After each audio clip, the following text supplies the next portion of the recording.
to everybody that's already in the call.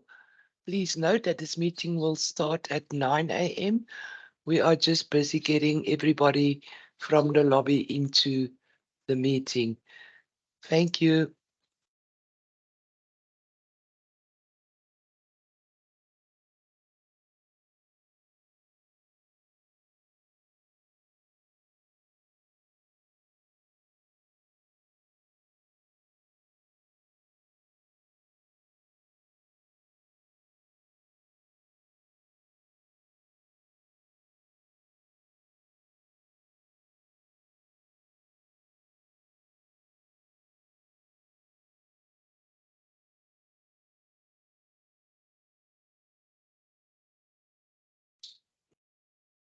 Good morning, colleagues. We will start shortly. I'm just doing a sound check. Morning, Alta. Thank you for being on the line.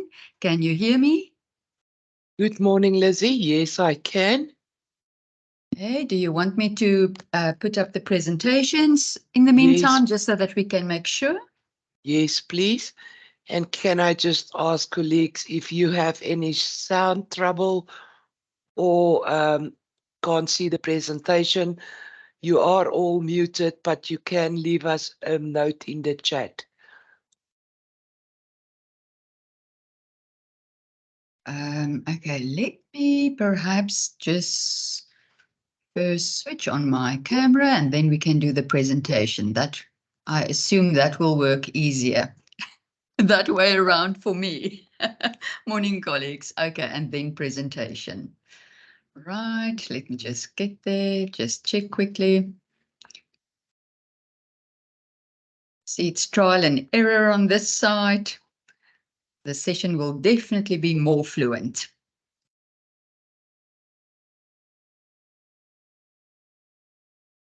Alto?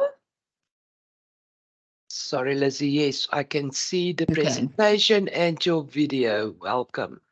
Okay, thank you very much.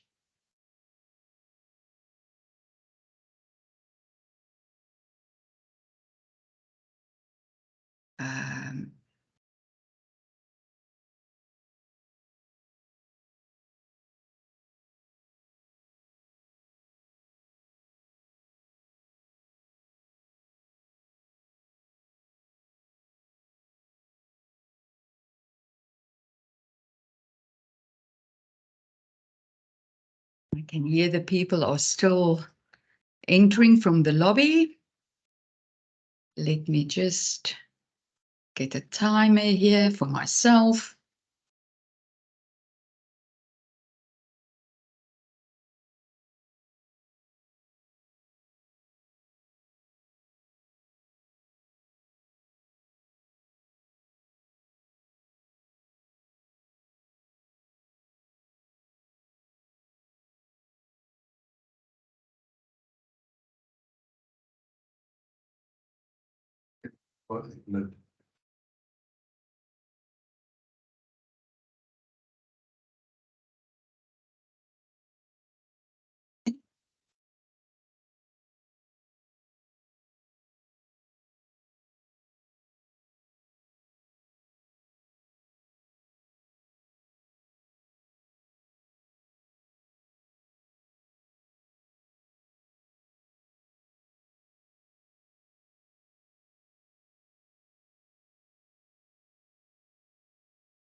I must say that entering the lobby sounds.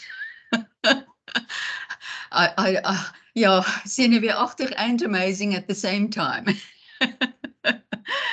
I was just thinking procurement is quite popular this morning. Absolutely, absolutely. And we're definitely looking forward.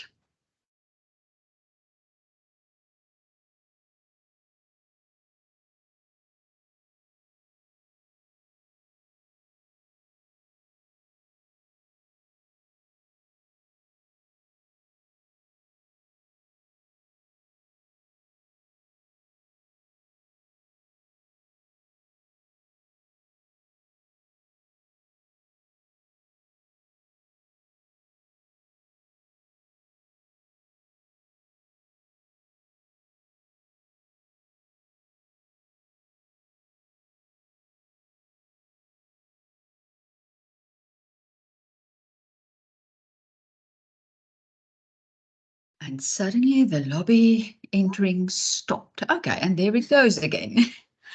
Alta, I see it is 9 o'clock. Shall I give another minute or two? I think I so. think let us just do another minute and see how the admissions comes. Sure. We do have time this morning. I did not adjust anything on my end. Otherwise, I might not get the information back up. So yes, I suppose everything is still intact.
Okay, colleagues, we're still admitting people. So yeah, just bear with us for another minute.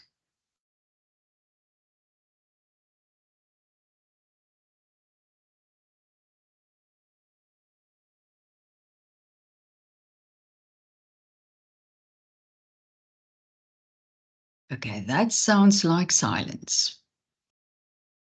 It does, Lizzie. Everybody is in. Awesome. Colleagues, good morning, and you're back. Feel welcome. That's a good thing that you are back. I have in the room with me today Rian Basson and Howard from Procurement, and they will take this module forward. And thank you. You have all met Alta Ward, who is assisting with the technical aspects and who will do the coordination for us regarding the questions that you can post in the chat. And she will stop at a logic point. And obviously then we will take some questions. Hopefully the two gentlemen with me in the room will provide some of the answers. But the objective of today is to get you to a point where you will be able to create all the different types of requisitions that we are currently doing on TerraTerm. If you are not currently performing this action, then I suppose you can sit in the meeting, but this is a meeting where we will address how to create a requisition and how to do a goods receipt. So just keeping that in mind. And believe me, in the end, you will get to the place where you can do the 3 steps that's applicable. But before we can get you to that point, guess what? Fundamentals light. And no, this is not a repeat of yesterday's session. This is so that we can bring in all the terminology and new concepts that Anami provided us and talked through yesterday, and bring it into procurement to align us to be able to understand why are we processing as we do. So colleagues, here we go. Let's do this.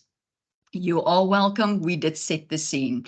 We are going to recap the landscape, and then we will touch on the fundamentals light, and we will stop here before we dive into Oracle Cloud Financials, because that is why you are here today. Right, let's get to that point. Lovely things that awaits us. Just to refresh points of departure for our journey that you need to understand. Colleagues, Anami said it yesterday as well. So much has changed, so little has changed. Okay, what does that mean for us for today? End user facing. When you look at the module, you will think, okay, but it's more or less the same. And that is a good thing. In terms of our end user facing modules, procurement, receivables, and expenses, let's leave expenses out of this one. Procurement, we're talking about procurement this morning. In terms of procurement, we could have, if it was possible, just unplug Terater and plug in OCF, and you could carry on. And that's the benefit of the so little has changed. Standardized processing, absolutely. There's only one procure to pay module. All the processes needs to go through that module. And we had to cater for them, find solutions for them, get them through that module. So what does that mean, colleagues? All the processes will start with a requisition, and that means you will do a goods receive on all those processes. We did not necessarily do that on all of our requisition processes. Okay, optimizing. You don't dive into a systems implementation and don't optimize. You try and fix, you try and make that things that we can work a little bit better, obviously. And the 3 things that we focused on was basically segregation of duty, and for procurement, that is status 1, status 2. We all know we capture and we approve. We did delegate that, that functionality or that accountability. Colleagues, sound reporting, yes. And I see Rian is looking at me.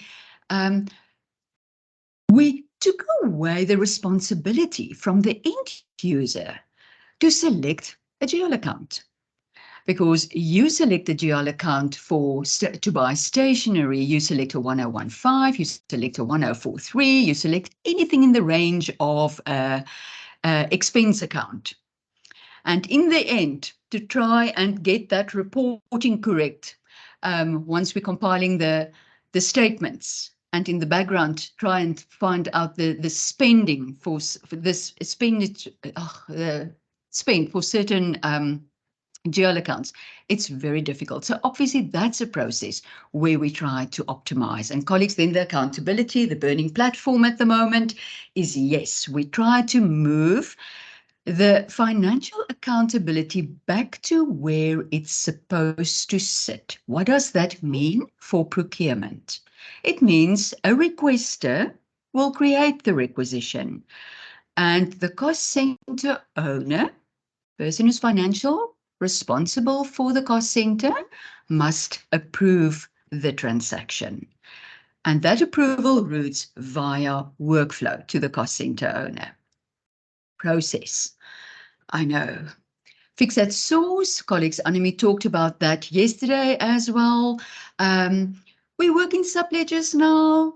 That means make sure everything is correct in the subledger before we pass it through to the GL. Not everyone has access to the GL. The GL is basically just a collective of transactions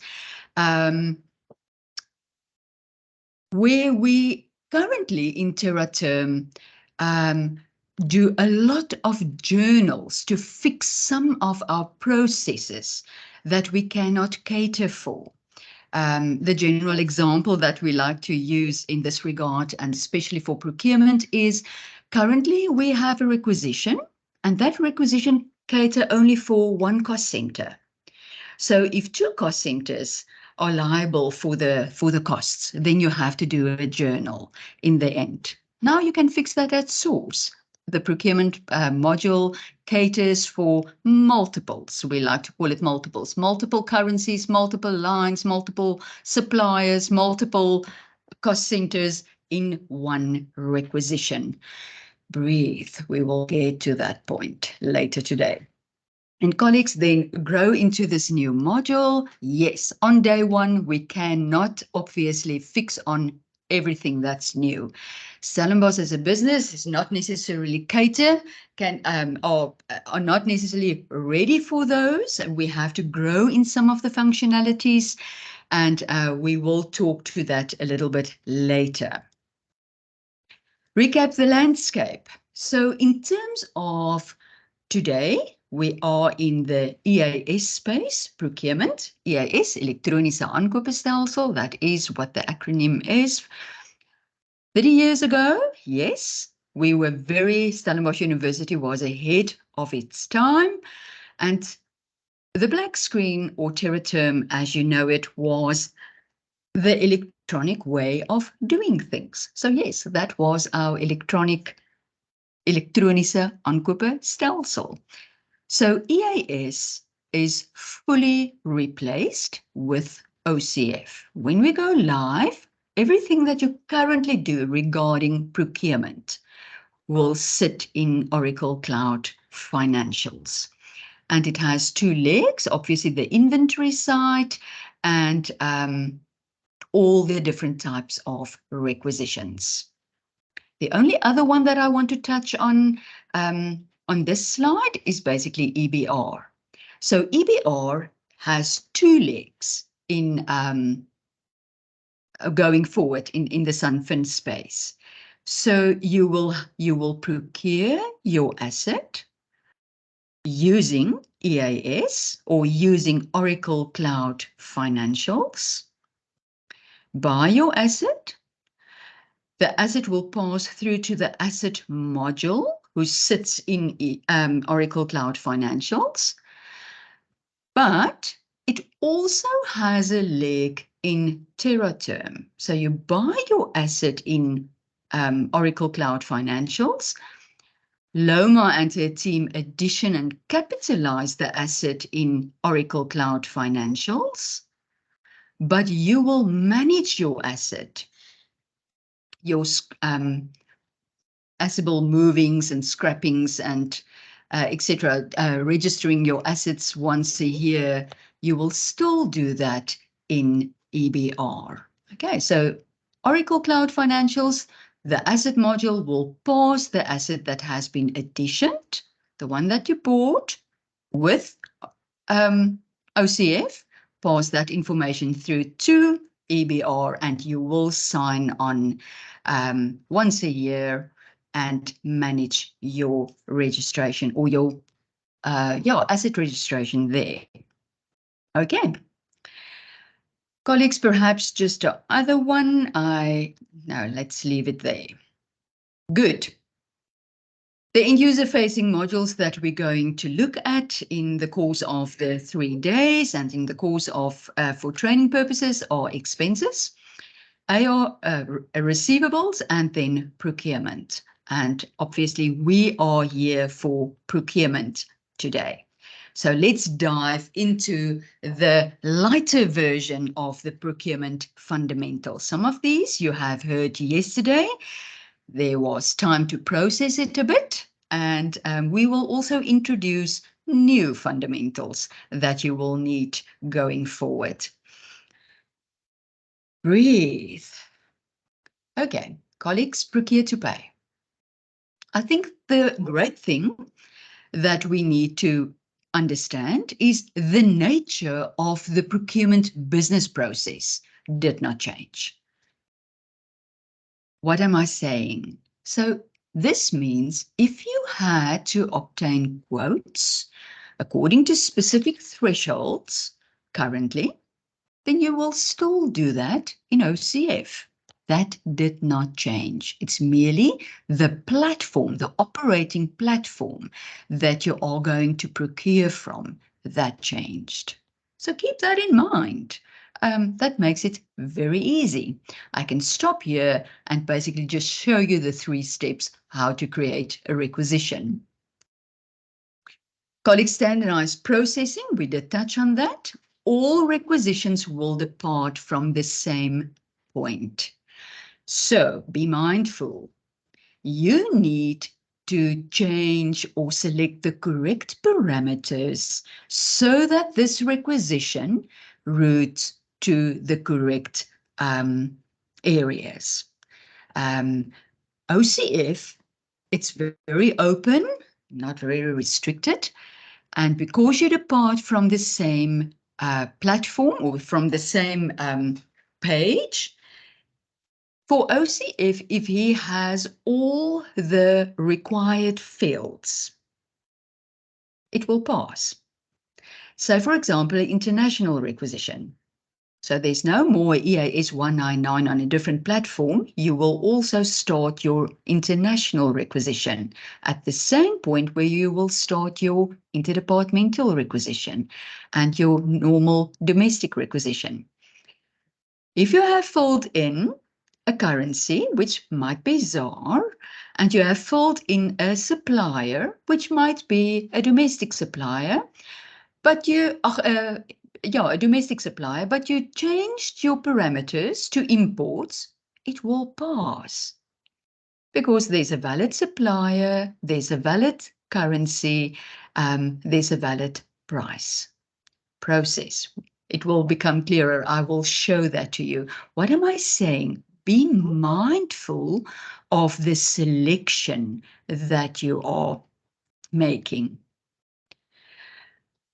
Okay, exactly then that. Ensure the correct values has been updated in the system. The system will not stop you if it is an incorrect one according to the process.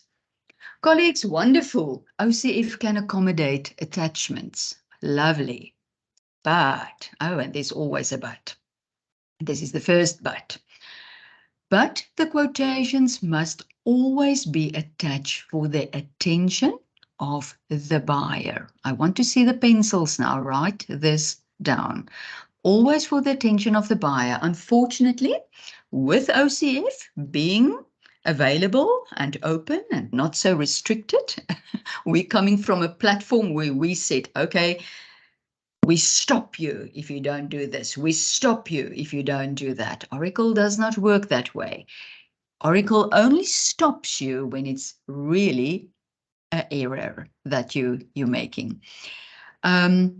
So in the drop down, when you select an attachment, there are a few possibilities to whom this attachment can be, for whose attention this attachment can be. And yes, of course, we did ask, please remove all the others. Doesn't work that way. Standardized, no customization in the cloud. You go with a standardized product. So colleagues, quotations must be for the attention of the buyer. You will see this again today. Yes, Annemie did say this yesterday. The user has currently access to all the cost centers in the specific business unit, to all the cost centers. We did not restrict you. On go live, there is a possibility that we will enable CVR. It's basically just the security layer on top of the cost centers, which will restricted perhaps on faculty level or specific RC levels, but at this point in time, you have access to all the cost centers. Why am I saying this? Yes, you can select another cost center that does not necessarily belong to you. So be mindful. What are you selecting? Colleagues, this is under review, and we just got confirmation from Visions. When we went into this configuration, or we started configuring procurement, the rule was all POs, all purchase orders, will be automatically sent out to the suppliers. Okay, and we said, oh, please, we don't want that. Our users are used to it. They receive the purchase order form and they submit it to the supplier. And no, they could not accommodate us there. But with the latest version, 23B, yes, we are in the world of versions. With the latest version, we just received confirmation, and Rian is nodding. Yes, we are definitely not going to submit this to the suppliers. We will continue with our current way of working. Colleagues, terminology, business unit. We did talk about this yesterday. The new thing, or the basic new concept that is across, or that you will see across all modules and is very new to us, is a business unit. When we depart, and currently in Terra Term, everything is basically OU driven. So yes, we did not got rid of the OUs. It's still there, but it's not in your face. You can't see the OU anymore. Yes, the grouping's still there. You will still be able to get a report according to your OU, etc., etc. But for the transactions, for the departing of the transactions, you need to belong to a business unit. And there are many ways that we could have configured this. But in the end, what made sense was we have a business unit as a legal entity. And I think there are a couple. In terms of procurement, what's important for us is everyone that is a worker at Stellenbosch University belong to a specific legal entity. And for the larger group of everyone in the meeting today, we are Stellenbosch University Main, US 1. And the business unit will automatically default, according to your worker definition from HR, it will automatically default to US 1. And it's very rare that you will have to change that. So you don't really have to think about it. For our other colleagues that might be at Marty's Gym or Stias or Tanya, if you're here this morning from Woordeboek, yours will default to your legal entity. UG2, Marty's Gym, VB. I know we're currently in the test environment has VB 2, but when we go live, that will change to VB 1. Don't really overthink it. It will be there. It's just a grouping of an entity where the business rules are exactly the same. That's basically what it means. And the distinction that we make is UG2 now has her own bank account and etc., etc. Let's not go into that detail too much. This is not a payable session. Colleagues, having said that, yes, we also have a business unit for requisitioning. And this will become clear when we look at the 3 steps that I have to show you today. So you belongs to a legal entity. I'm Stellenbosch University Main, US 1. I don't think about it. But when I'm in my requisitioning or in my procurement module, I procure and I procure and I procure. I buy and I buy and I shop and it is net te lekker. But in some instances, I need to change my requisitioning business unit so that the rules and the routings change. And that's basically all that it means. So by default, US1. It stays US1. When I want to do an interdepartmental order, or I am from Tygerberg and I want to buy from the Tygerberg store, or I am from USB and I want to buy from the USB store, only in those 3 instances at this point in time for the users in the room, I will need to change my requisitioning business unit, and I will show that to you. Colleagues, and then Stellenbosch University had to make a decision, how do they want to configure procurement? How do they want to use this module? There is not a hybrid option. You go either catalog or non-catalog. So going back to fixed source and sound reporting and optimization, the decision was made that we will go for catalog procuring. Yes, so going forward, this will be lovely. Unfortunately, on day 1 of Go Live, not all catalogs will be in place, but the functionality, or if I can use Annemie's mechanics, the mechanics of procurement will work on a catalog basis. All right, so that is why you will see, because a catalog requires an item code. So we went for the UNSPSC item codes. The item code, a catalog requires a fixed price. We do not have fixed price for all of our types of items that we want to procure. So we defaulted a fixed price, 999. We defaulted that, and obviously you will have to override that with the correct price. Because we went the catalog route, we will have something like a negotiation block, and very important, this is the second time that you must write something down. If you forget everything about today's session, please remember this one. The negotiation block must be enabled. It must be ticked. Yes, we did ask by default, please tick it for us.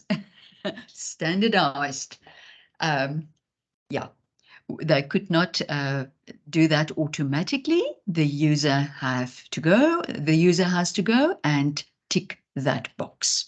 Believe me, you only forget it once.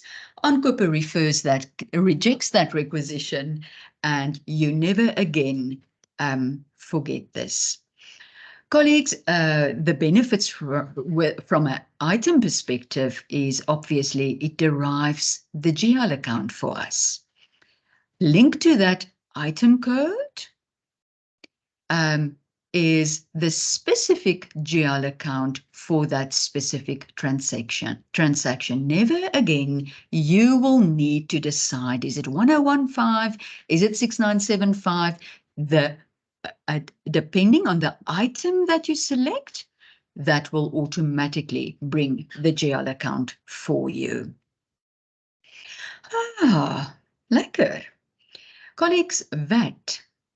Annemie talked about VAT in yesterday's session. I think for our purposes, the biggest change in procurement is going forward, we will, when you capture your price or your amount, we currently in TerraTerm refer to it as the amount. In OCF, they call it a price. So going forward, we will start talking about the price.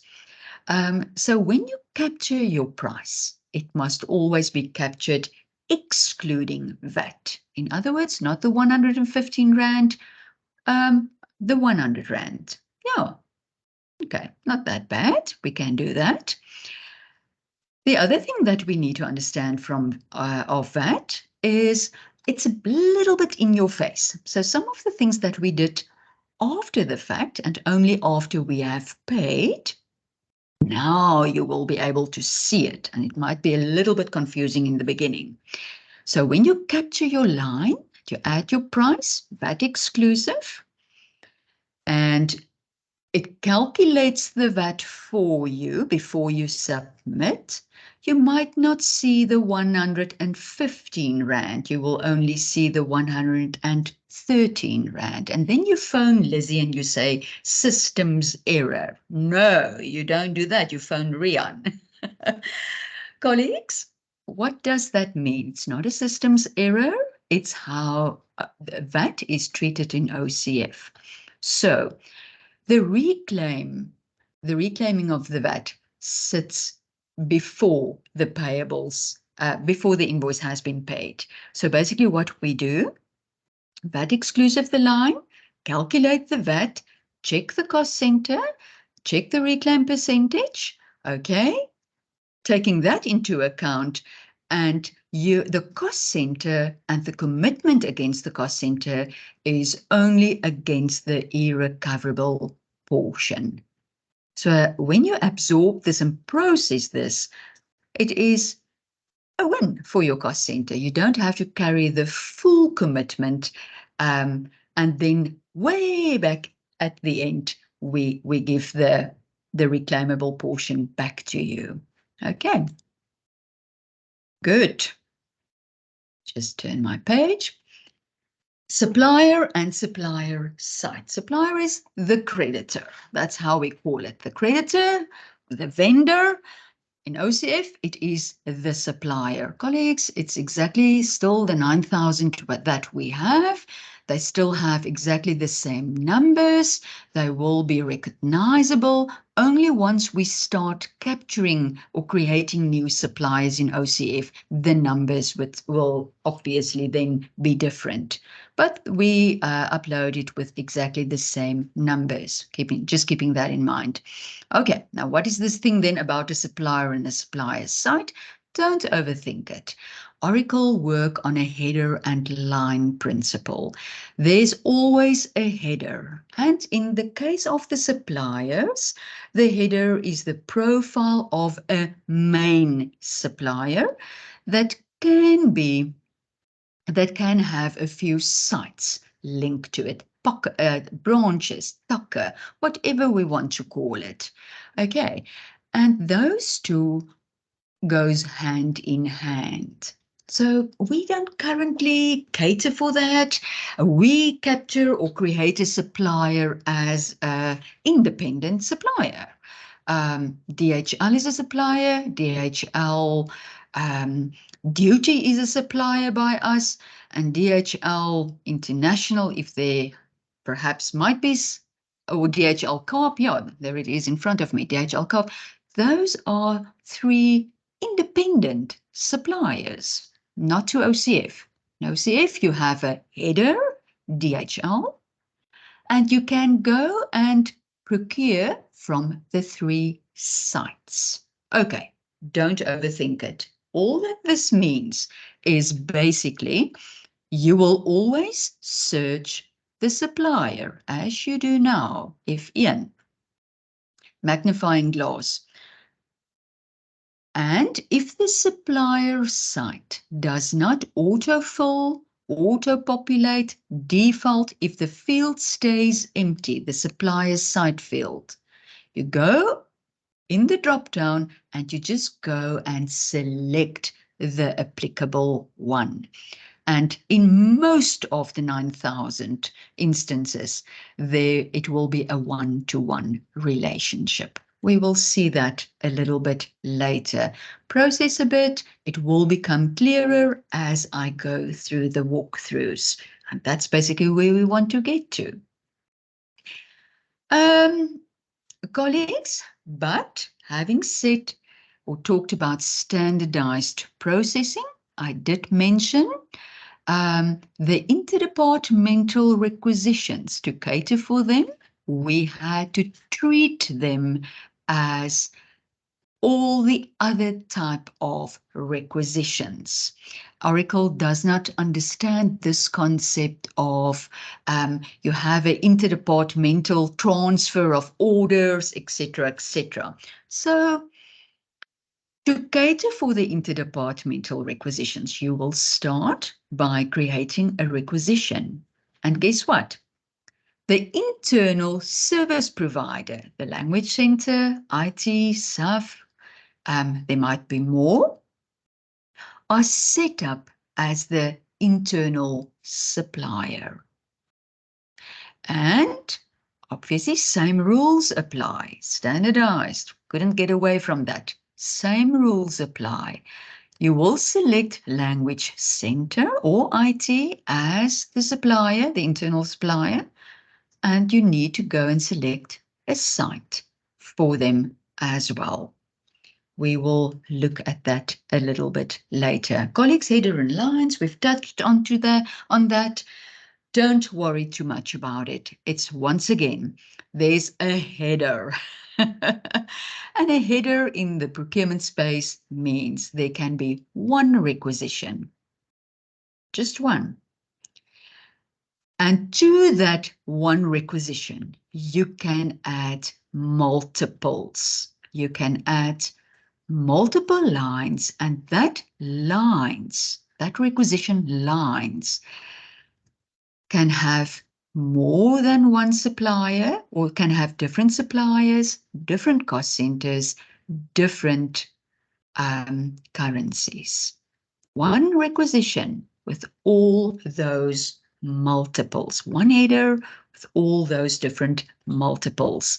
This makes sense only once you see it. It took me a while to grasp this. Colleagues, numbering.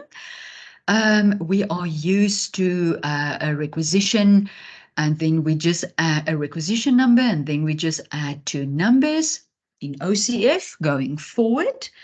It is two different numbers, but they are always connected. They live on the same line, they live in the same document. You can search both, you will always get to the same result. How does it look? The requisition number, the numbers are always prefixed with your requisitioning business unit. US1 in the example, a lot of zeros at this point in time, and then they start to fill from the back, obviously. The whole thing is the number. Yeah. So it's an alphanumeric field. And then the PO number for that requisition looks different. Okay, it's a different number, but they connected. If you're procuring in STIAS or Marty's Gym, UG2, STIAS 2, this is how yours would look. Same point of departure, different requisitioning business unit. Right. Charge account. Oh, yeah, charge account. Colleagues, really, in the back end, this is basically your cost center. The charge account needs to be updated per line. You can't have all these multiples and don't think you're going to do. It will be pre-populated. You have to update certain values per line. Right. Okay, so what's necessarily the charge account that needs to be updated? The cost center. And the cost center forms part of what we now call the charge account, that string that Annemie showed you yesterday and that I'm going to show you now. All right, so quickly, if we touch on these areas, across the modules and especially in procurement, this is the whole thing, is the charge account. All right, what needs to be updated in the charge account? The cost center. That's the only thing that you will update. The cost center, and if the fund type does not default automatically, it will it's mandatory. It will force you to select the correct one. And there's only two. It's either UU or RC. I will show it when we go through the walkthroughs. Just to touch base, what are these values again that we will see? The entity, it derives from your legal entity or from your requisitioning entity. Don't have to change that. It will be there in the string. Please don't go and wipe the whole string. Then you have to retype everything. The only thing you update is the cost center and if the system requires a different fund type. Okay, so that will be there. The cost center.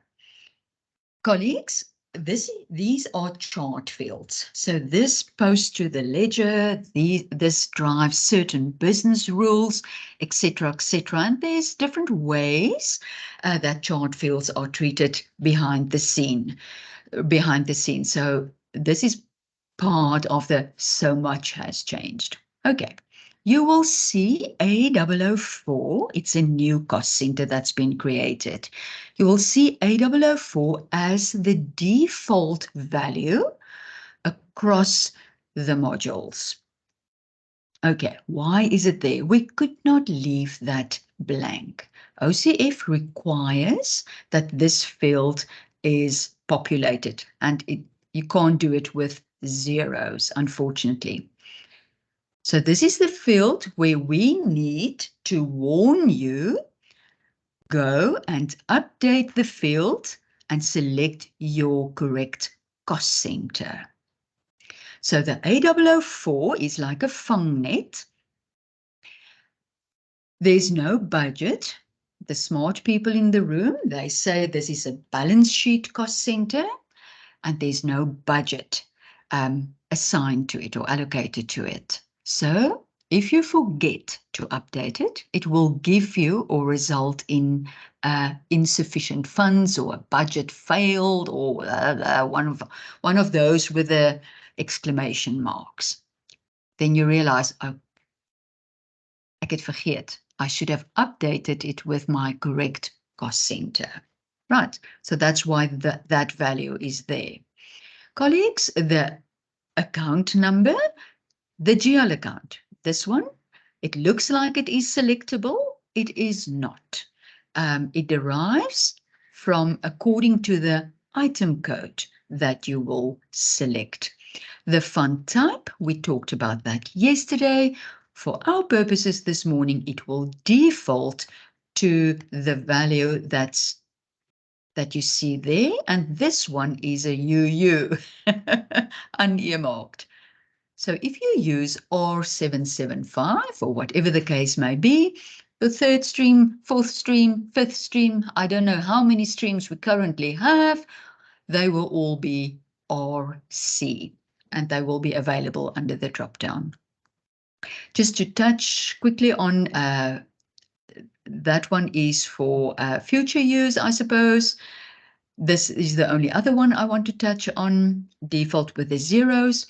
Colleagues, the transaction ID in the string, that one is our current project number. Kostepunt, rekening, projek, our charge of accounts, COA. Kostepunt, cost center, account, project number.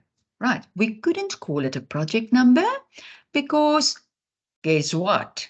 We do have a whole new project module. And to not confuse the two and separate them, the current project number linked to your cost center will be called the transaction ID. And Oracle need unique values. That's why we couldn't bring in, and believe me, because I think that is how we might have taught you If you want to create a project number, FFB 033P 001, that's your first one, and then 002, that's your second one. So guess what? Across campus, across cost centers, we have a 001 for all of them and a 002 for all of them. So to make them unique, to bring them in, and to be selectable, we've added the cost center. It's concatenated now. Oh, groot woord vir my vir 'n vroegoggend sessie. It's concatenated. So we linked your cost center 0100, link that to 001, and that now forms the transaction ID and is available under the drop-down. Good, that one is for future use, that one is for future use, and then those two will always be exactly the same. Don't worry too much about that one, and please don't go and change that, and that will only result in an error.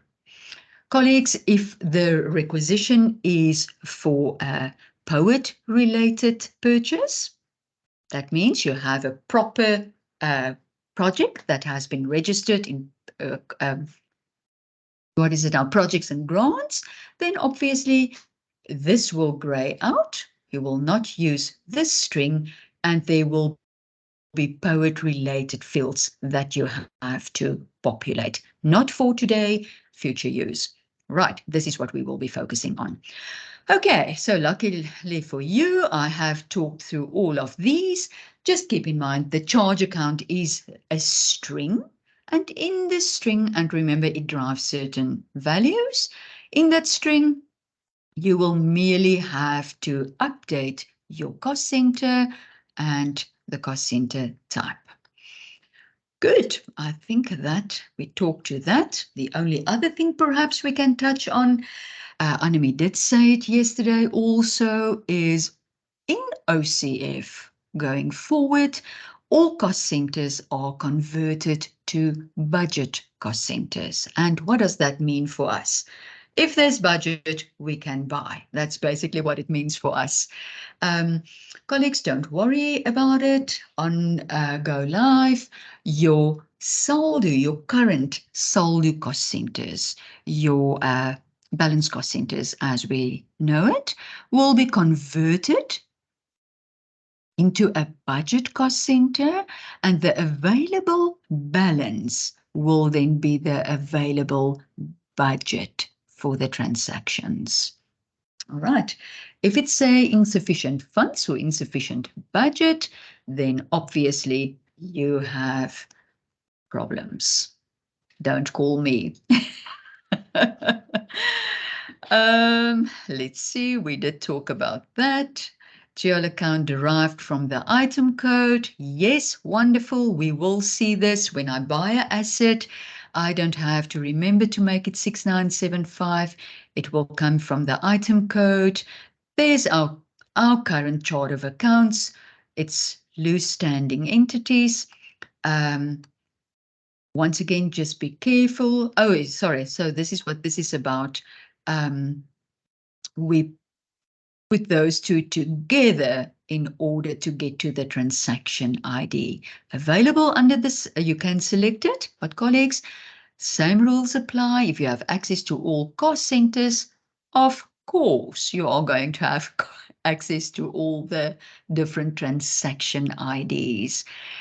So make sure you select the correct one. The system is not going to stop you. Yes. And just before we dive in, we're almost there.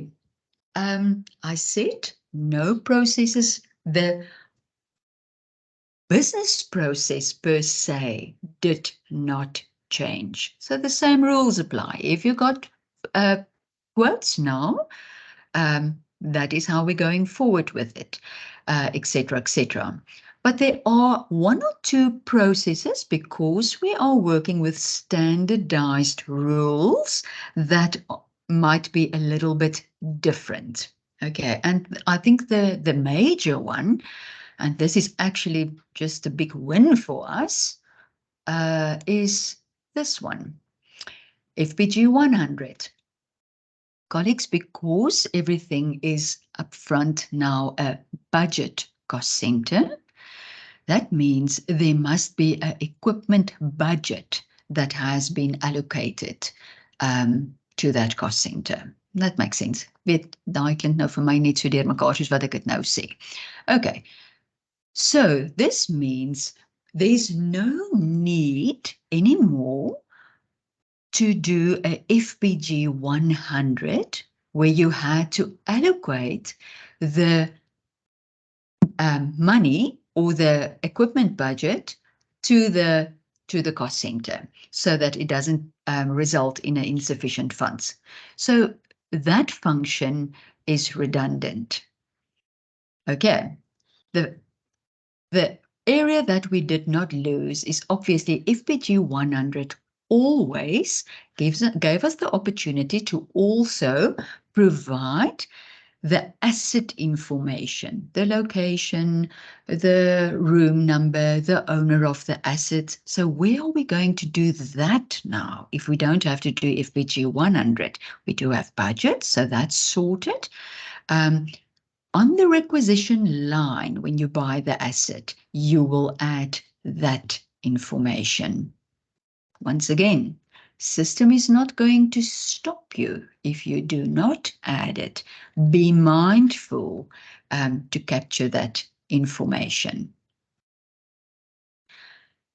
Colleagues, in terms of the international requisition, yes, we all know we used EAS 199 and it worked a little bit different as the other types of requisitions. Same point of departure, and depending on the type of international requisition, you will then change your parameters. Obviously, you will select a currency, a GBP or a USD. You will select, you will change, rather not select, you will change the local to import or other to determine which way it will route. We will look at that a little bit later, and then obviously still link the clearance requisition to that international one. And colleagues, life cycle line, that is for go live, your EAS 565P. You monitor and you track everything regarding the requisition on your life cycle line. You don't phone. You check your life cycle line. You can see if it's been approved. You can see if there's an order. You go and get your order number there. You go and get your PDF document there. You can see if it's paid. You can see if you have to do a goods receive. So you check your life cycle line. Colleagues, because it's standardized processing and we depart from the same point, the same rules apply. So there might be, there is. Then processes that we have to do a goods receipt for so that they can continue in order to pay them, and especially the IDOs, the interdepartmental orders, and also the international requisitions. Good. Goods receipt. That's one of the processes that changed a bit. It's much easier, but scary easier, believe me. You do your goods receipt and you think, was that? It is. Colleagues, the invoice part that was linked to the goods receipt has been uncoupled. So we only do a goods receipt on the quantity process. I think I'm pausing because I'm busy processing this again.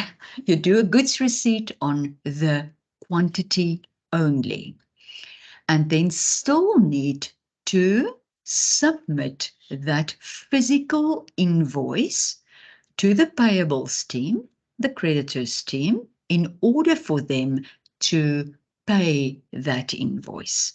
And colleagues, this is one of the things that I cannot understand, why Oracle does not have an attachment option.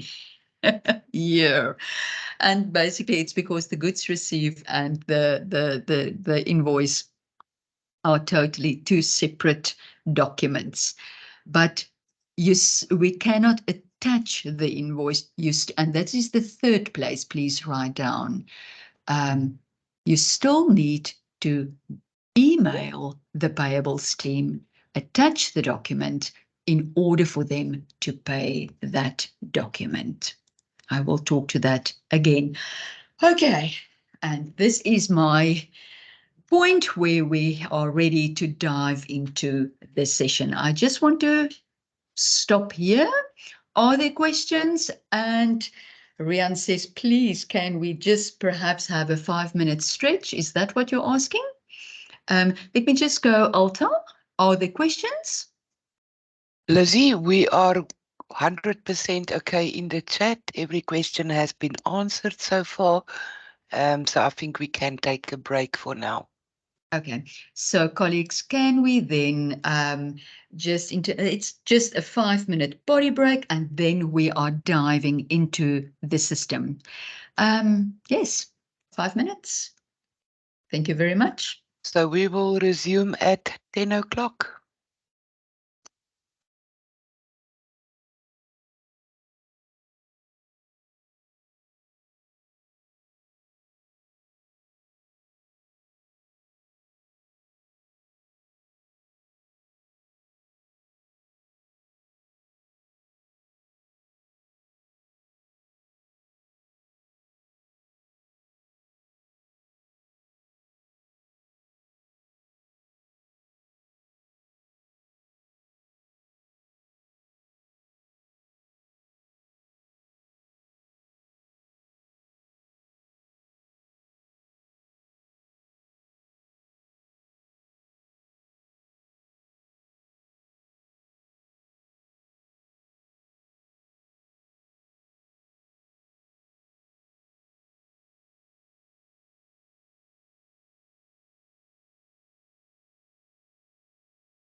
Colleagues, are we back? Did I lose half of the room? Or are you still bearing with me? We still have all the attendees in the call, Lizzie, and we're ready to go. We're ready to go. Great. Let's carry on and let's dive in. I am going to sign in into Oracle Cloud Financials. Let me just reshare. Let me just orientate myself here.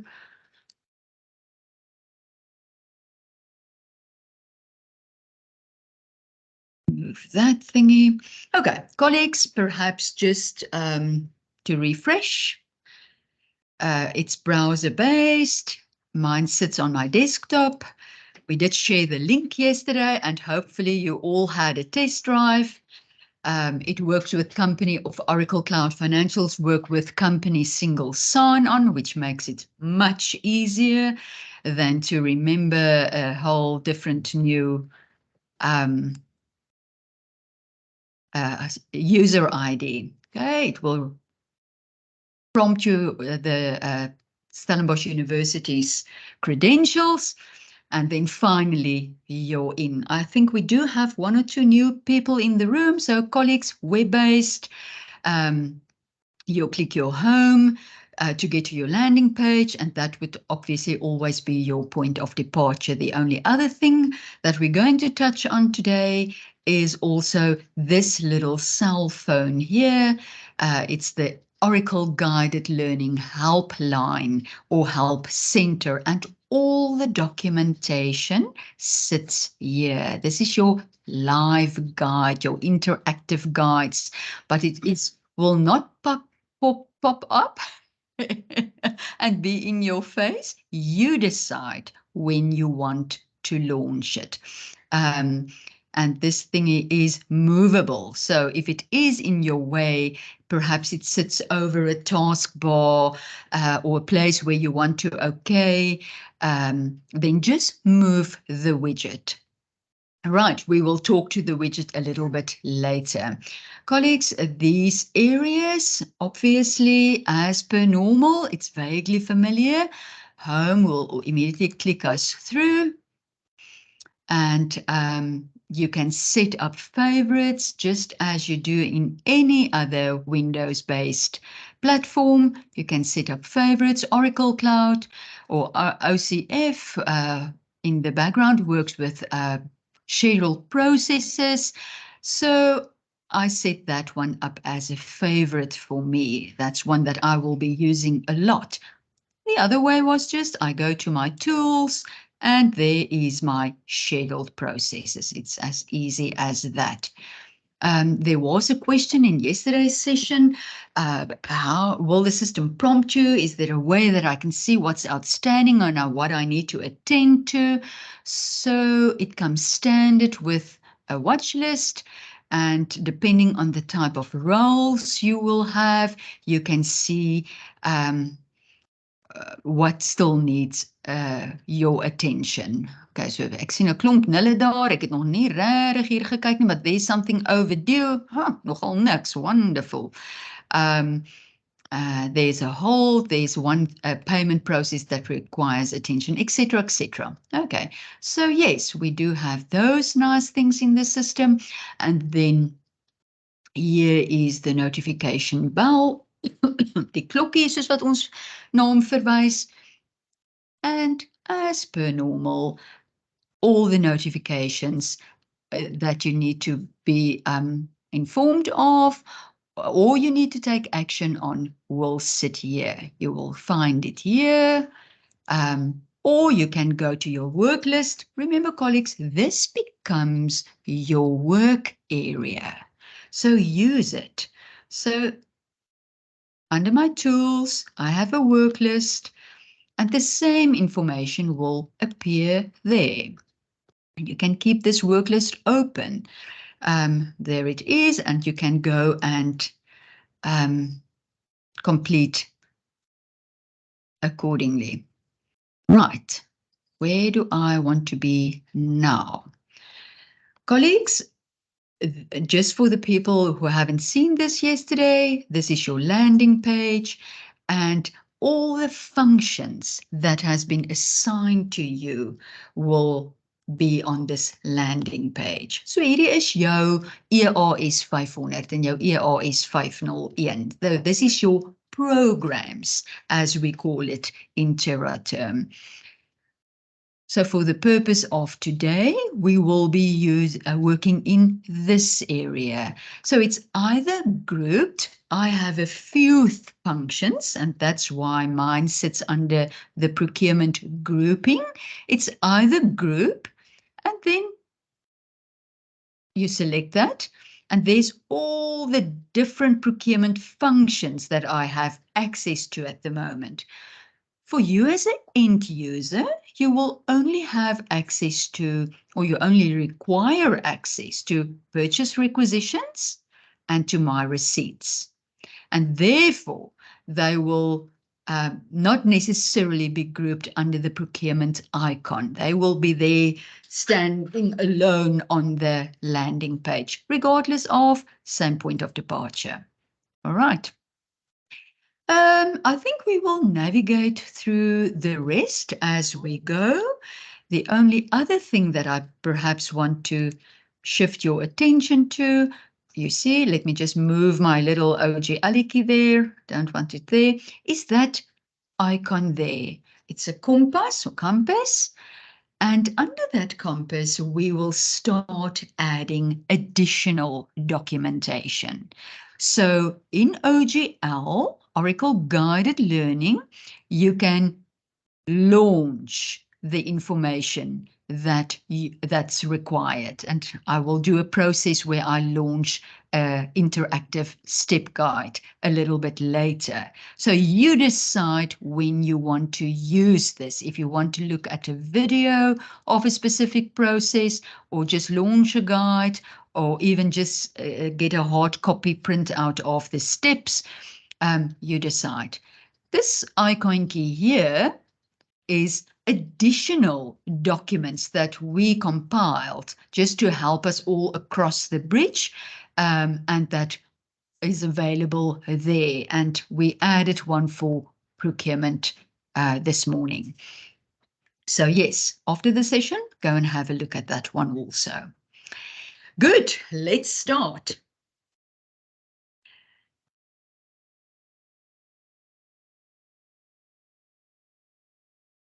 So I want to do a requisition.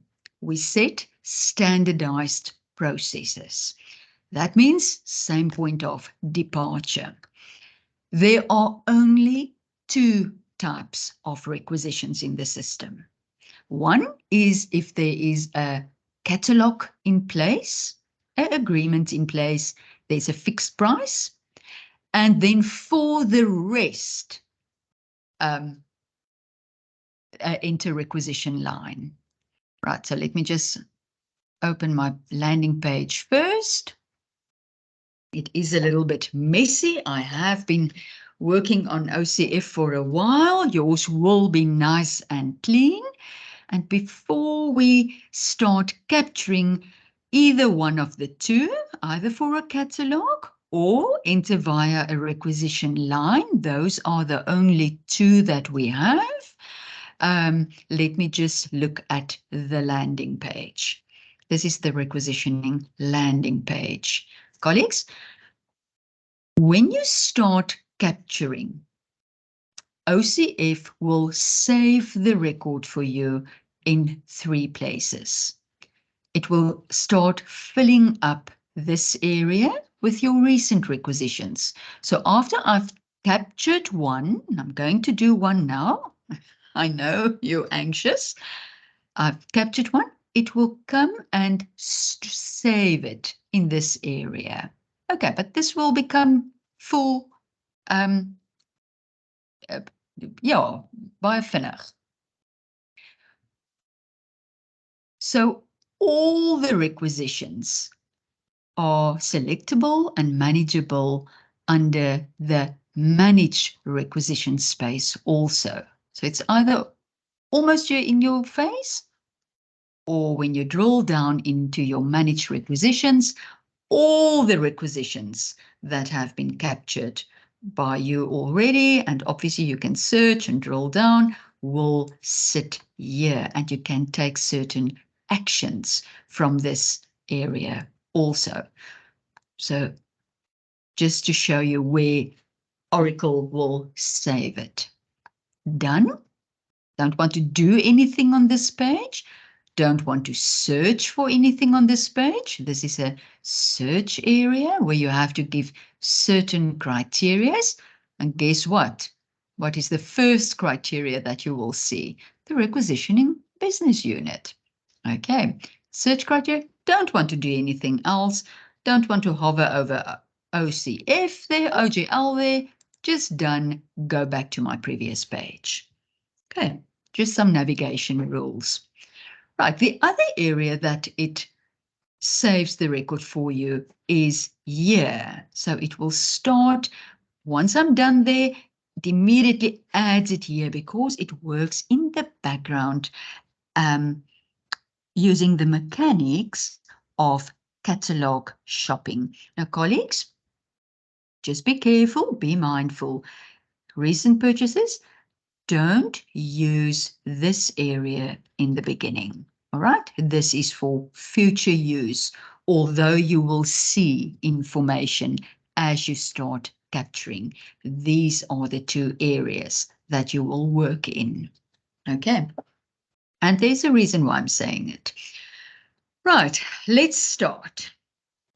So say, just one example, say there is a catalogue in place and there is a fixed price. The easiest way to show you that one is the Dell catalogue, and we have 4 examples for you. So in this white line here, I can type in Dell because that is my agreement that I have in place.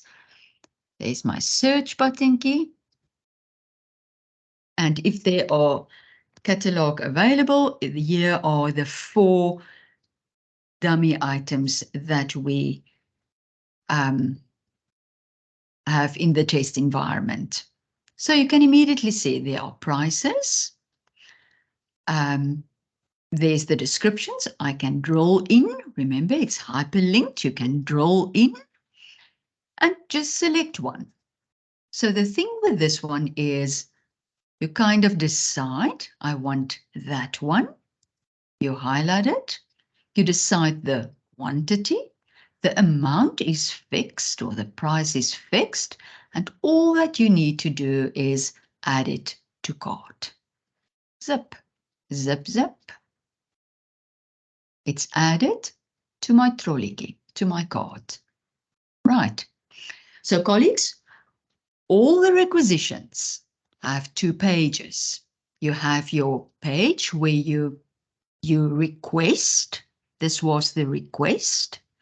And then you have to turn the page. And the turn the page is you have to review your cart. That's the only place how you get to the second part of the page, where you turn the page. So I've added to my cart. And now I want to review my cart. Zip. I only have 1 item in my cart. There's my price. I'm happy with that. And although it says submit, you review. Why? Because on your second page, on your trolley page, your add to cart page, you have to do your updates. Right, immediately when the page turns, you will see the requisition header provided or gave you the requisition number. And it's immediately in edit mode because you need to update information. Right. Okay. The whole thing is the number. It's alphanumeric US1, all the zeros, and then the number that it provided you with. Right. What else do I need to see here? Just look at that yet. So there, colleagues, there's a description. This is the header description. Now we're talking about header and lines. Don't overthink it, maar hierdie is 'n dingetjie wat jou later irriteer. I had, before this session, an item in my cart, and I deleted that item. But what OCF does, it keeps always the item description of whatever the first line was that you either have in your cart or had in your cart. All right. So just make sure, if in the rare event that this happens, unfortunately, that you perhaps just change that to, let me just say, laptop at this point in time. Sorry, colleagues, I'm a big rookie mistake. I didn't realize there was an item in my cart. I wanted to show this to you a little bit later on, but okay. So your header description, to make it more recognizable for you. Right, okay, that's the header. Here are the lines. So I said we need to edit or update the lines according to our business. What do we need to update? Because this is an asset, no more FPG 100. But on your requisition line here, all the information that's required for this transaction needs to be filled in. So if I scroll, I know, colleagues, this is a asset. So if I scroll and I look at the rest of the flex fields that's available, can immediately see there. If I wanted to add additional information, don't want to do that now. We'll do that in the second one. If it was an international one, this is my area that I need to work in and update in. It's still a local requisition, still happy with that. But it is an asset that I'm buying at the moment. So here are the asset values that I have to update. All right. And yes, they are on the drop down, and yes, you can select them. And yes, they're exactly the same as we currently use. So I can net consent, but is hierdie asset building? I am 111. If you work here as long as I have and you don't know your building and your room number, het ek nie raad vir jou nie. Asset floor, I am still on the 3rd floor. Asset room, I'm still that room. Asset location, this is a new one. This is sections. If it is an open spaces, and then, colleagues, a new field, the owner of the asset, link to the email address. Also on the drop down, but I am going to save some time. Done.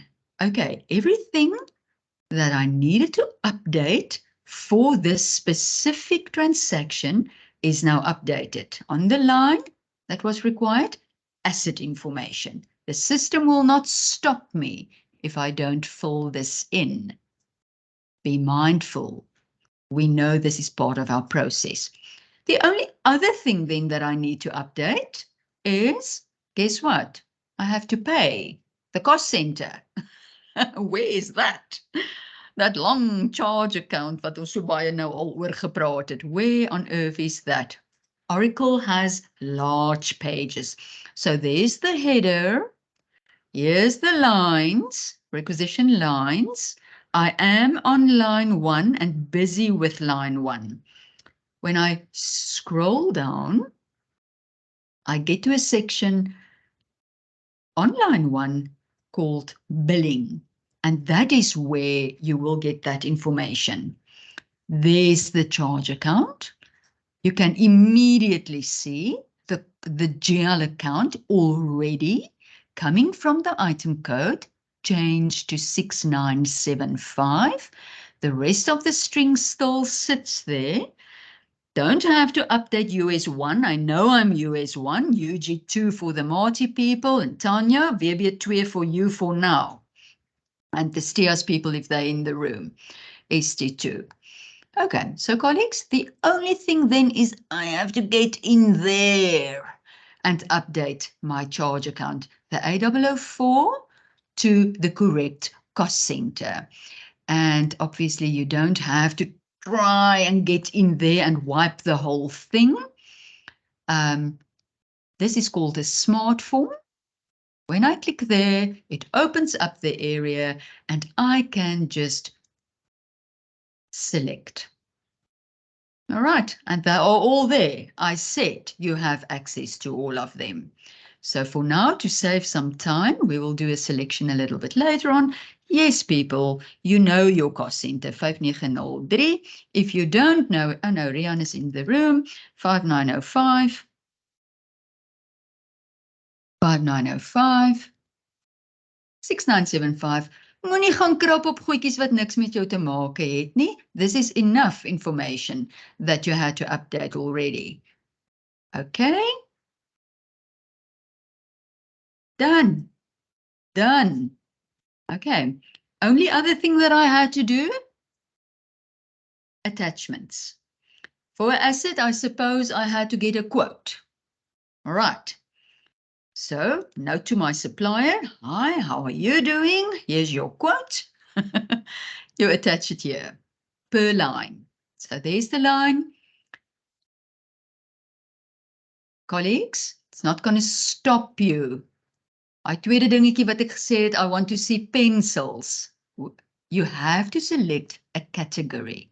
So if I do that, I have to select to the buyer. And then obviously also choose my file. And no, I cannot drag it. Okay, let's do teken scheduler. And that is my quote that I'm attaching. Okay. And there it is. If I don't want it there, I just remove it. Okay, nou dink ek is ons dalk eers klaar met hierdie enetjie. And actually, this is zip zip. Right, lines have been updated. Cost center has been updated. I do have my attachment there. Submit.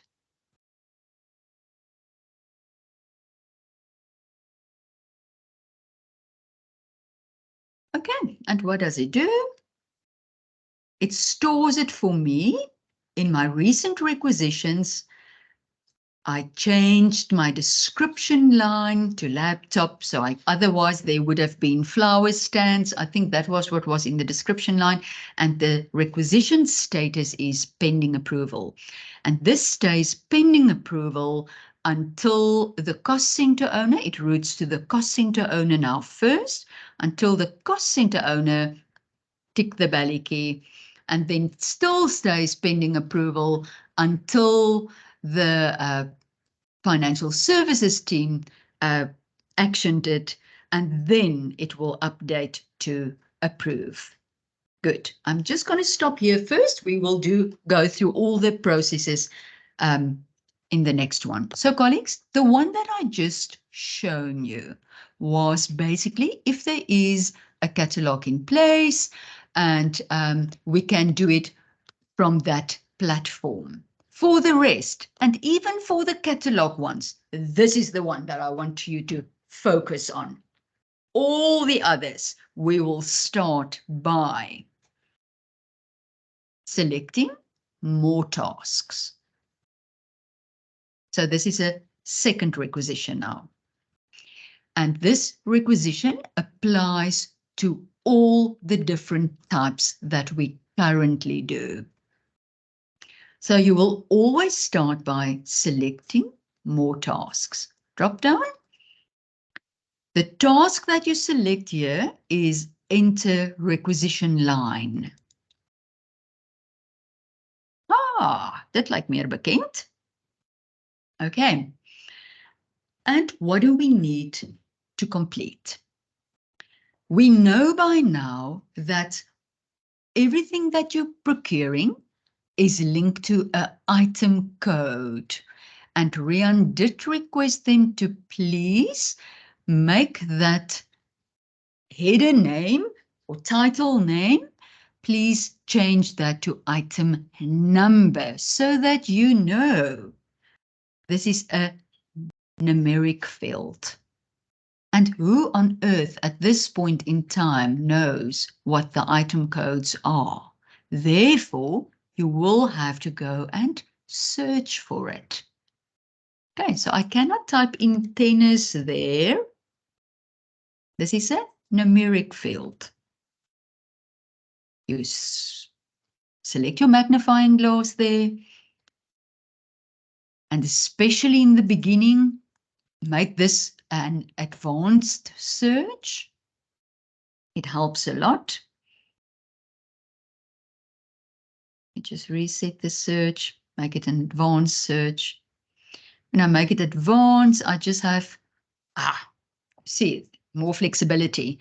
I don't want it to exactly start with something. I want to change my description that I'm searching on. I should either search item or description. I'm changing my description that I'm searching on to contains. And then, let's see, we're looking for flowers. Flower search. Okay, what do we have? We have flower stands. We're going to buy flower stands from Kleine Marie Bloemiste. That was exactly what I was searching for. Colleagues, how do you select? You highlight the line and you're okay. Doesn't wonderbaarlik is autofill, you have to select it. And you see the value that it brings back is basically the item code. Therefore, you can never search a description from this page. You always will go in and you will go and search it in the description field. Okay, right. So there, item code. Tick, we have that one. We see it is flower stands. Happy with that. Quantity, how many do we want? We want 2. Each, it's just a unit of measure. It comes standard, unfortunately. Cannot leave that blank. Alles is elk. Alles is elk. Behalwe as jy dit sou wou verander het. Right, colleagues, because we use the catalog way of working, the fixed price that is the set fixed price for all the transactions is 999. You need to remember to fill in or update it with your correct price. Okay, correct price, excluding VAT. En hy werk soos ons sinne. Daai tweeetjies gaan met mekaar maal. Nee.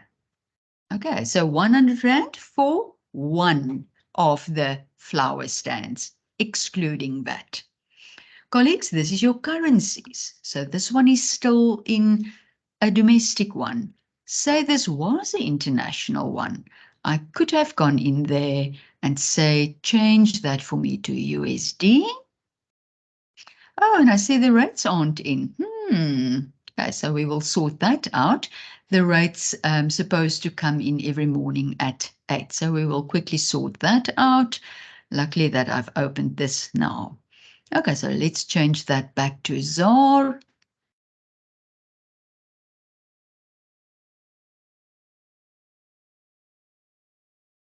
All right, good. Colleagues, still in this block here. Die derde dingetjie wat ek gesê het ons moet neerskryf. You will always tick your negotiated. Always. Right. Then we move over to this area. In this first block, you will never work now. So just ignore it. The agreement space, etc., etc. We work in the supplier space. Right. And what did I say we need to populate? The supplier and the supplier site. Okay. How difficult is that? It's not. Magnifying glass or, remember, OCF is intuitive. So if I type in Kleine, it brings it to me as one of the possibilities.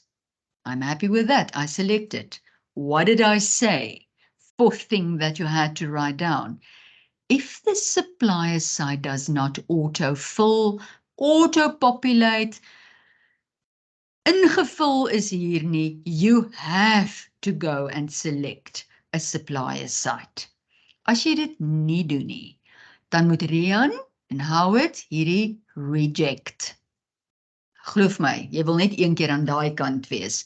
This need to be selected then. So drop down key, and yes, in most of the cases, it will be a one-to-one. You just select the kleine Marie again. This need to change, then you know happiness. Happiness and all good. Colleagues, rookie mistake. If you get to this point, and believe me, it's quick. It's zip, zip, zip, zip. That's it. It's to this point. And you click done. Oh my goodness, you lose everything. Here's not a save tab on this. When you say done, you mean I don't want to do anything and I don't want to save anything.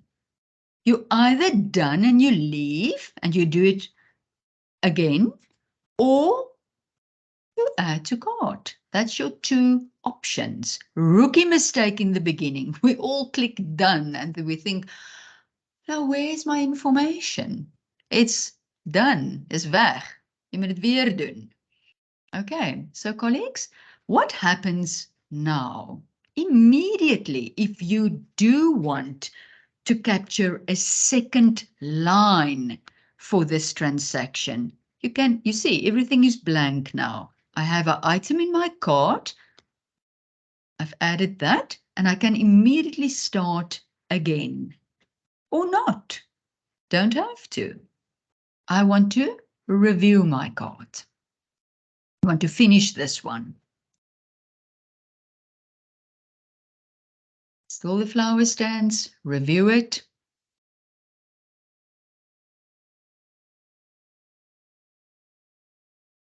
Back to the add to cart page. Received my requisition number. Header, okay, this time it's flower stands, happy with that. That was the item in the cart. That corresponds to that. I'm happy with that. What did Lizzie also say we can check?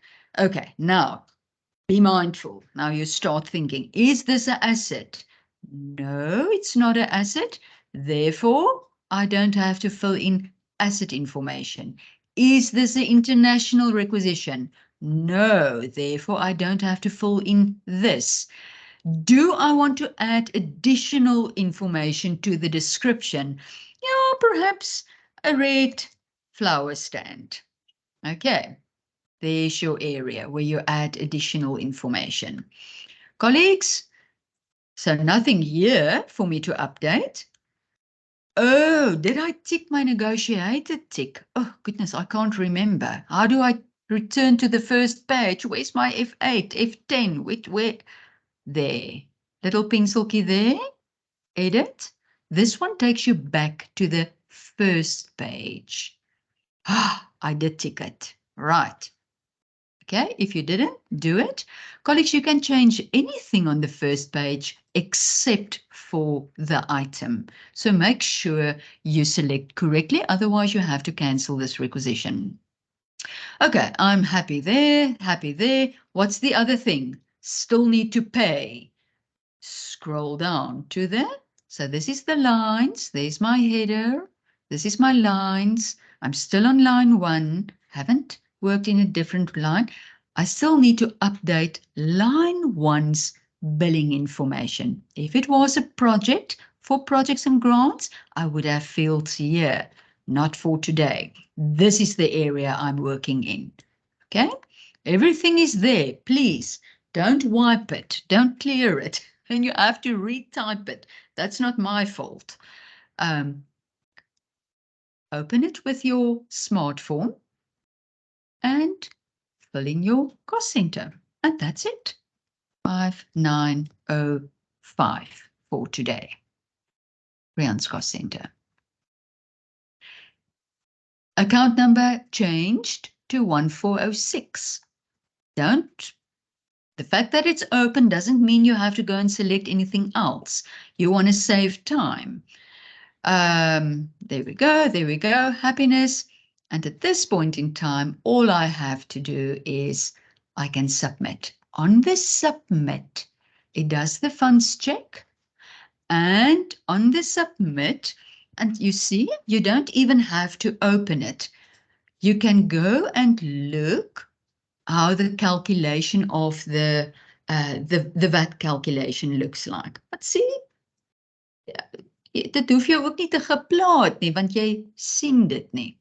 But if I do that,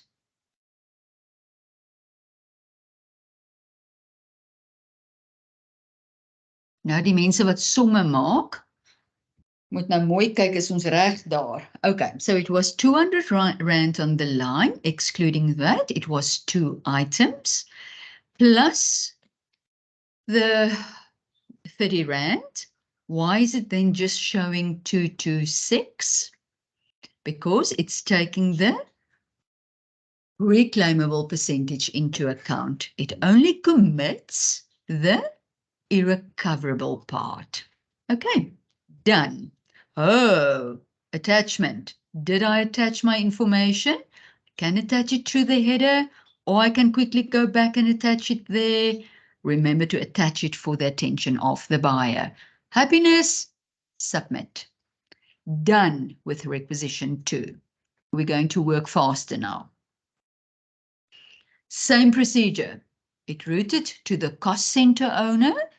It will stay pending approval until the cost center owner approved. It will route to the financial services approval group. It will stay pending approval until they approve it. And only after both groups or designated people approved it, it will update to approved. This was my previous one.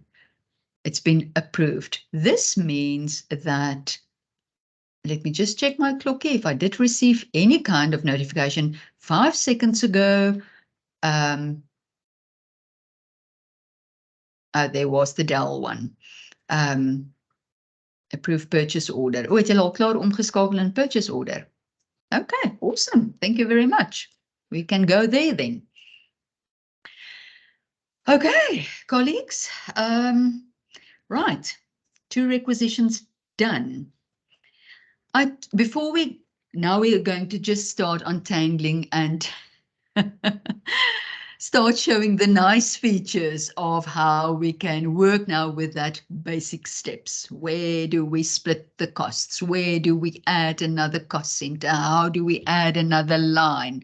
All those types of things.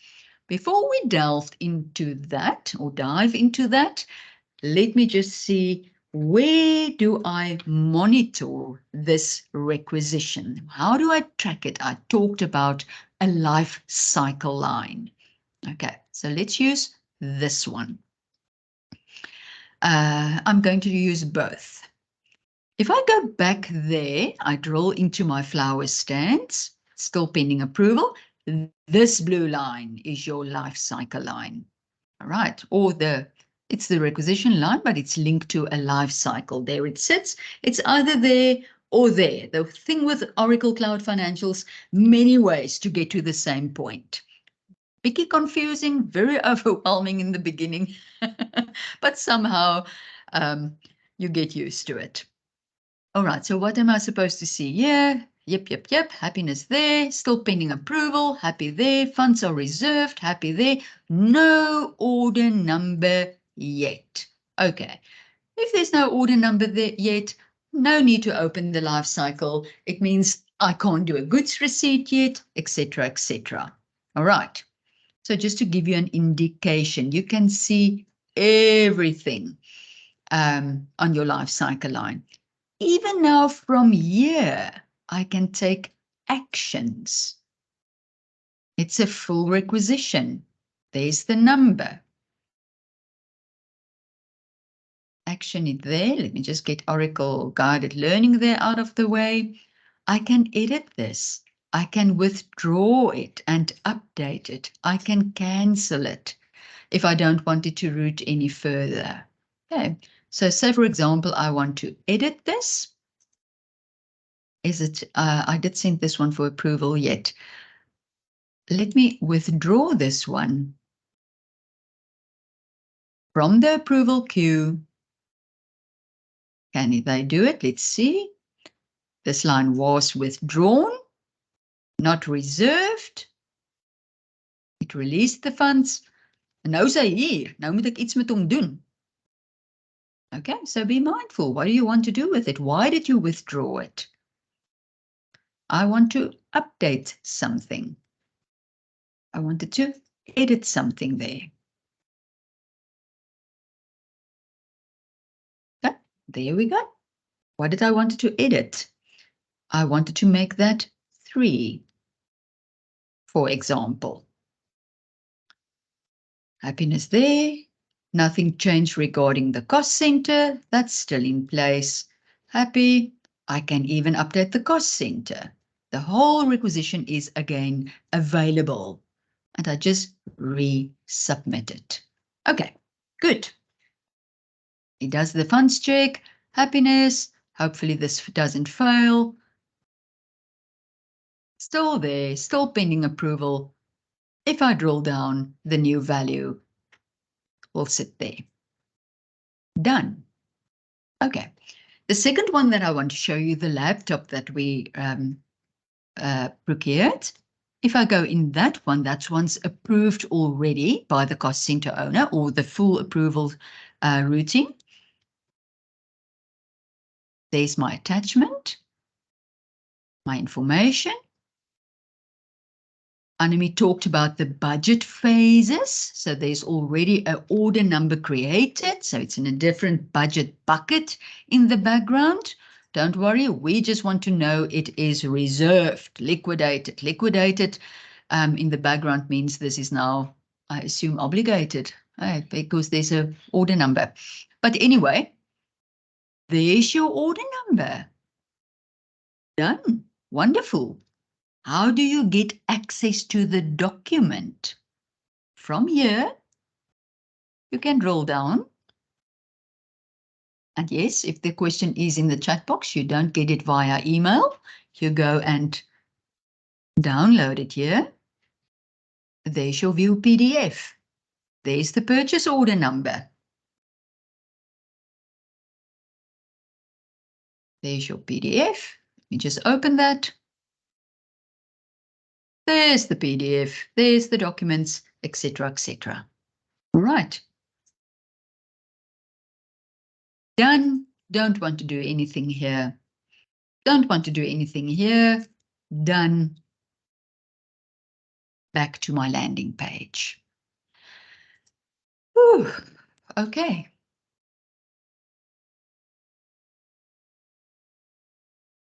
Right, colleagues, the third requisition that I'm going to show you. Let's start adding lines. So same requisition. Let's start adding lines. Point of departure, always more tasks. For all of our requisitions, more tasks. Enter requisition line. There we go. Item code. I know this is not a description field. I have to go and search. The item that I'm searching for is, for example, accommodation. En ek moet reg spel. Accommodation. Let's see if it brings it. Accommo.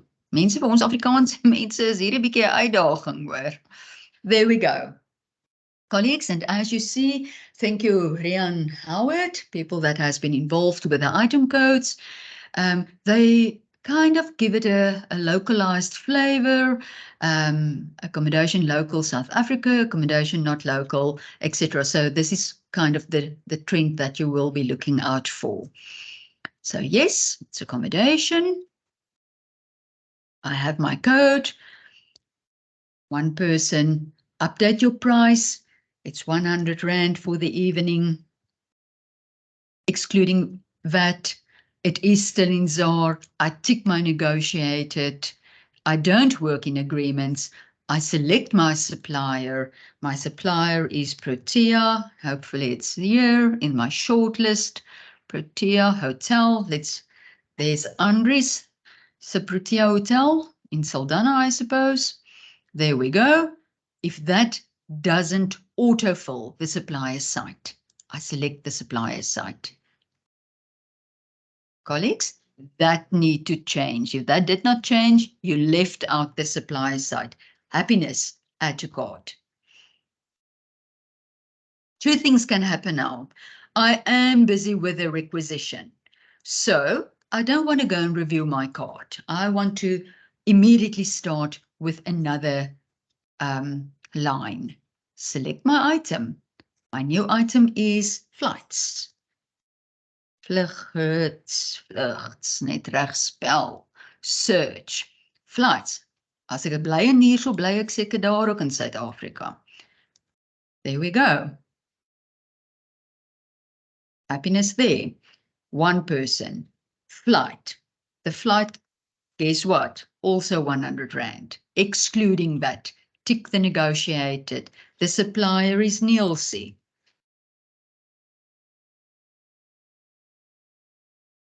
And not today. Let's search Nielsen. Make it an advanced search immediately. It makes it much easier.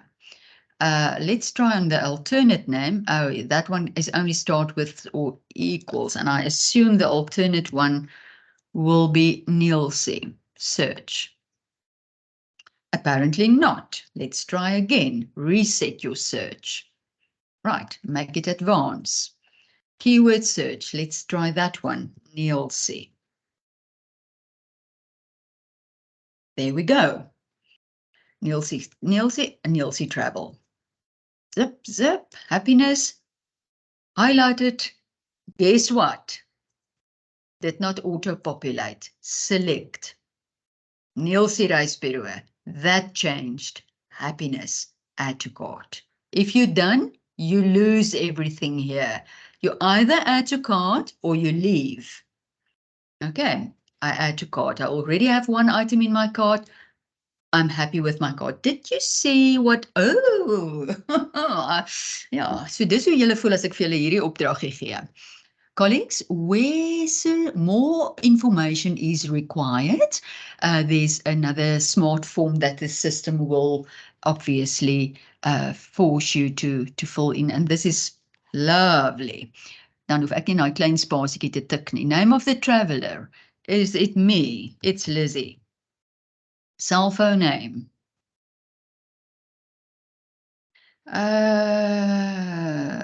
Kom ons maak so, ek hoop is genoeg digits. Skoor daar 'n digit. Slim mense tel. Flight number and route. Bestaan SAL nog? 1, 2, 3. There we go. Date of departure. Mense, ons vlieg môre. Oormôre. Wanneer kom ons terug? Ons kom daai dag terug. Selfde dag. There we go. Reason for flight. Mense, training. Name of consultant, Susan. Colleagues, obviously a bit more professional than this. The flight number, I assume it is flight, where is the, oh, and routing. So it is Cape Town to Oliver Tambo, I suppose. It's been a while since I traveled. Anita will stop me, I suppose. Happiness? There we go. Right. Add it. It's immediately in the cart because I did select add to cart and then it prompted me to add the additional information. I'm happy. I can either done, leave, or I can go and review my cart. I review my cart. There are 2 items in my cart. Happy with that? I'm flying. I'm sleeping somewhere. I review. Why do I review? I need to update my parameters according to my type of purchase. I received, colleagues, my requisition number. My requisition number is already in edit mode. What do I need to do? Right, be mindful. Line 1, it's accommodation.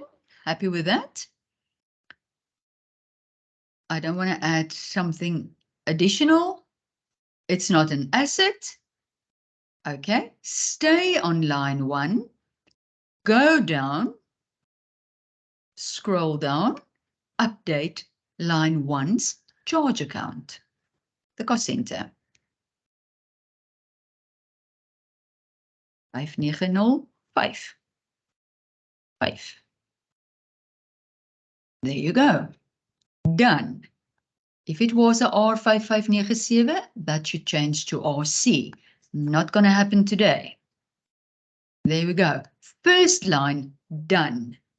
Update your second line. Remember, I'm on lines, header and lines. Highlight your line. Okay, for some reason it jumped there. Let me just get it to change to, see, it should change to line 2. You are on line 2 now. Same procedure. Is it assets? No. Is it buitelands? No. Is it, okay, all questions answered for your second line. Everything added, happiness. Do I want to go and check something on my first page?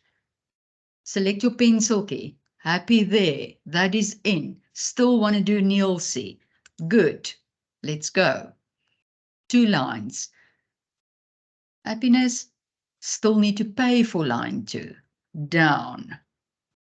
Project number, if it was project related. This one is still on A004. Open your smartphone. See it changed to 1153. Not going to confuse it now. What could have happened here? I could have also 5903, a different cost center.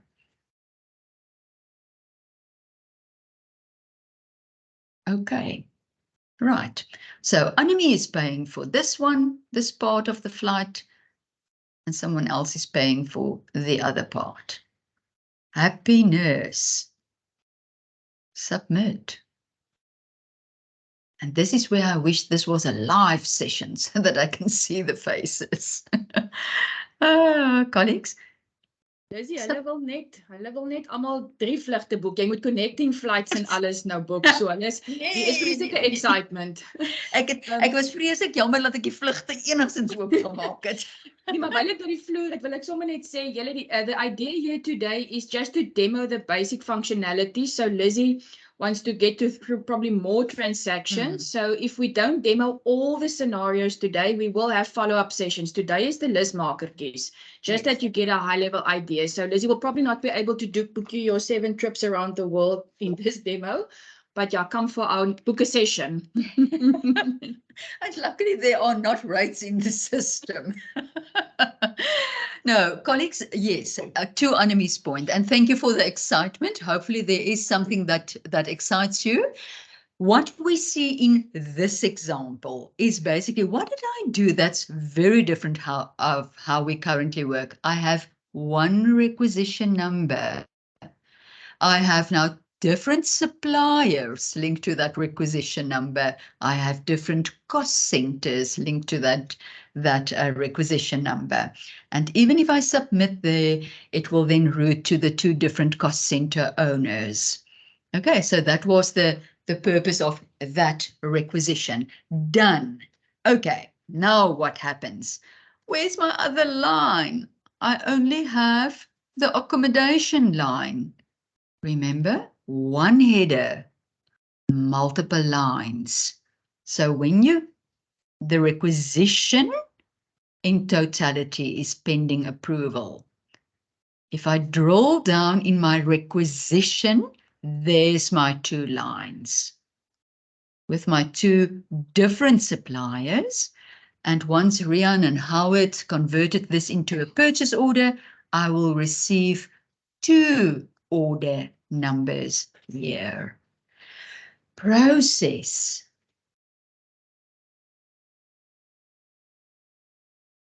And done.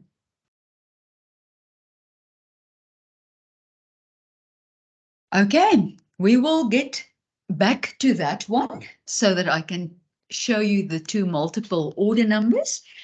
The other one that I'm quickly going, our 4th requisition for the day. Yes, colleagues, and then You could have left after the second one. If you don't see by now, you all do them exactly the same. I don't know where I missed you or where you missed me. Right, so let's do a stock requisition. Stock requisition is the EAS 501P. 'n voorraadrekwisisie. Ek wil by die aankopestoor wil ek voorraad koop. Right, guess what? Same point of departure, standardized processing. Remember, that is still in process. I will get to that one later. It's still pending approval. When we get back to it, hopefully something happened and I hope it's not a reject. All right.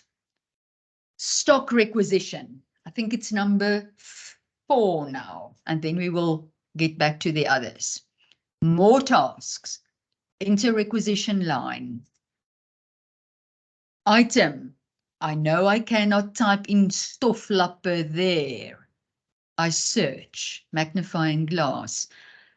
Make it an advanced search. Luckily for me, I have worked with cloth dusters. Cloth dusters for spelling. Cloth and search. Okay, to your heart's content. Where is the one I'm looking for? There we go. Stoflappe. Highlight. Okay. It passes the information back. But do you see what also happened? The screen changes. Why?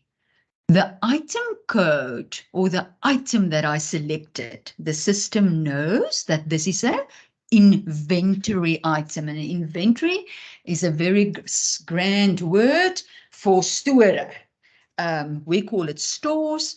It forms now part of the supply chain execution module, and under there sits inventory. So colleagues, same procedure, work in blocks. It makes it easier. Okay, I do have my number. It is my stoflappe. I'm happy with that. My quantity, people, not all this trouble for one. We want 50. Okay. Cannot do anything about the price. Why? It's fixed. It's coming from inventory. Net soos nou, as jy store 7312, so jy die stoflap gekry het op 'n vaste prys. Cannot change there. Don't worry too much about the decimals. Just something that cannot be fixed in this version, hopefully in the next one. Currency ZAR, don't worry about that. Move over to your next block. This source type, change to inventory. I'm happy with that. All that I need to go and select is the sub-inventory. Guess what's that? Ja, die tipe store, drop-down key. Okay. Issue cleaning. So sy naam is nou nie meer 7312 nie. Sy naam is nou issue clean. And there are the quantity available in the store. The system will not stop you if you request more. Rian will either just, Rian and his team will just either issue what is available or reject, depending on. Okay, there we go. Happiness. Don't want to do anything else. Guess what? Add to cart. All right, colleagues, before I add to cart, and just, I know in the focus groups, we got this question quite a lot, but no, I don't want to buy from the store. I want that stoflappe from Kleine Mary. What do I do? Think, let's see. I can change the source back to supplier. Zip. Screen changes. Now I have to fill in my correct details. Remember, change the price. This one comes from the store. It kept the values. Change it to what it is supposed to be. So, for example, 10 Rand. Tick your negotiated. Okay. select your supplier and your supplier site and add to cart. All right, good. I'm not going to do that now. I wanted to, and hopefully it updates again. I want to do a IMT, change that back. It defaults automatically. Issue cleaning, happiness, add to cart. It's warning me. Did you tick? Okay, colleagues, it's drilled in. Where do I tick? This one, you don't have to tick, but obviously OGL stops you. So in this case, you just say, where do you enable it? Why wil I nou nie enable nie? Kom ons sê net add to cart there. Ja, ek weet ek hoef nie, maar hy moet vir my die disable gee vir die negotiated stop wat ons hier ingebring het. Okay, doesn't really matter. Don't want to buy from this store. Colleagues, we will look at this. So obviously we put a block in just to ensure that the user don't forget to tick because that's going to be very frustrating in the beginning if you forget to tick. But for the store requisition, it would make sense that you don't have to tick that. It is different rules behind the scenes. So usually I will have a place where I can disable the question here, but it doesn't give me that option today. So just, sorry, store, you don't get my request. I want to buy from, and now I tick, happiness there. I want to buy from Kleine Marie. Okay, mens moet dalk reg spel as jy die kortpad wil gebruik. Kleine. There you go. Doesn't autofill. Need to select. Select. That changes. This my checkie. Done. I lose everything. Yes, please add to cart. Okay. Good. Colleagues, the other one, exactly the same. If we could have get it through, is obviously you turn the page by reviewing your cart. The cloth duster line for the IMT looks exactly IMT, intermaterial transfer order. That is this voorraadrequisisie. It sits here, it looks exactly the same, and all that you had to go is, yes, I am hearing you, pay. Who is liable for the transaction? I'm not going to update that now, just to show you if I do say submit and I do forget. It is suppose and keep thumbs to give me a budget fail. Dankie tog. Okay, so when you get this error, you either do not have money, adjust your budget to get the transaction through, or your first check obviously is, did I update my cost center? No, rookie mistake. Update your cost center. Niks is verniet nie. 5905. There we go. There we go. Still happy with 1405. My oog vang nie eers meer daar nie. Okay. Zip, zip. Colleagues, a bit confusing. It doesn't refresh the line. Remember now, Oracle work with scheduling and processes, and we don't have a refresh button key here. Don't worry about it. It says failed. You did update now. So your second attempt is, let's just check if it did update, submit. Does it go through?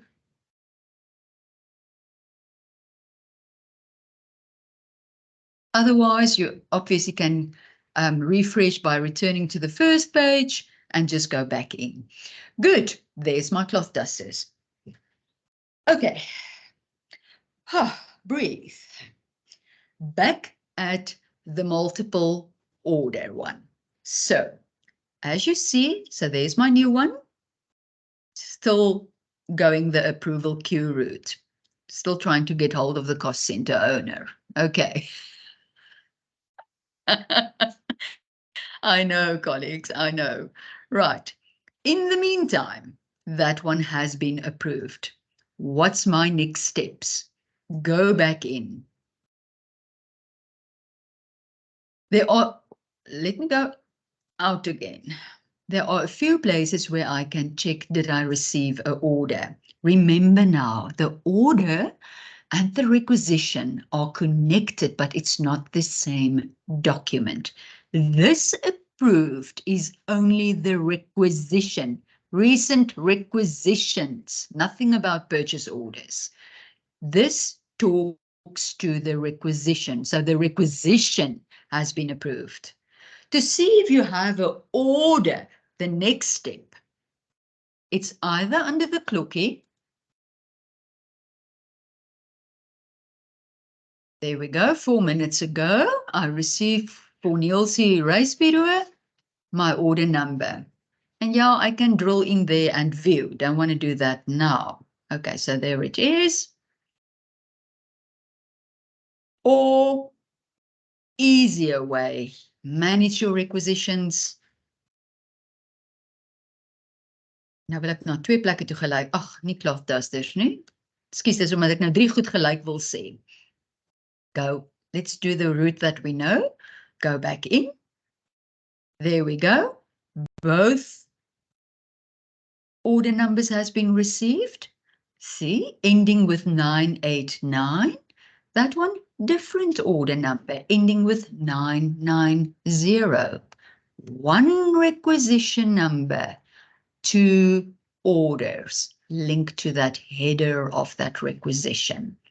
Okay. Ja, hier begin ons nou lig sien. Nou begin ons tyd spaar. Ek hoef 1 requisitietjie oop te hê and I just add to my cart and submit everything at once. Right, that saves a lot of time. Okay, I did receive.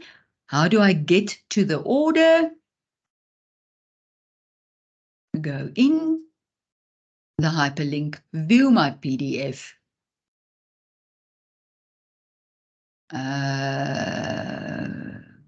Hoekom het ek dink is daai enetjie. And there we go. Colleagues, we know that the smart forms information does not appear here yet. Remember, everything relating to documents and reports are still under review, and we're busy looking into this. So all that smart form, remember, the system forced me to fill in additional information, would have sit here now. Right, happy there. Okay. Somewhere I must write something down so that I can go and do a goods receipt. Perhaps now is a good time to do a goods receipt just to show you something different, and then we can come back and do the interdepartmental order. Let me just see US 1. Just have to write something down. 989, 989. Okay. Colleagues, you that's following the chats, are we still good, or should we stop for a 5-minute break, perhaps? A body break? Colleagues in the room, the request is perhaps a 10-minute body break. I think my colleagues are trying to answer all the questions in the chats, just to give them a break as well. When we resume, we will then dive into the GRN, the My Receipt, and then we will return and look at more functionality regarding the requisition. That is the split lines and the interdepartmental order, and then we're done. All happy with that? Alta, are we good?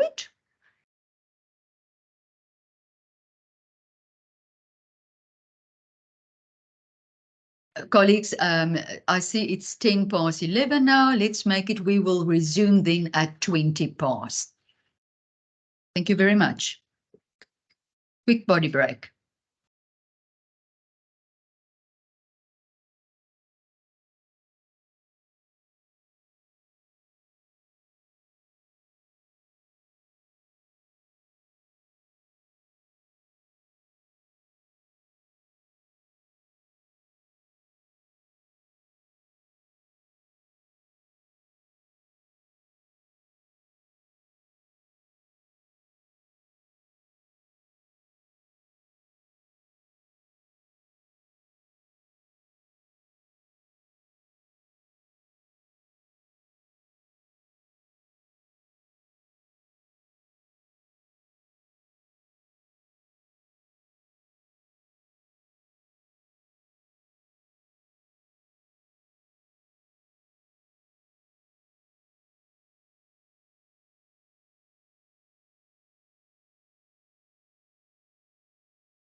Colleagues, it is 20 past, so I think I am going to resume.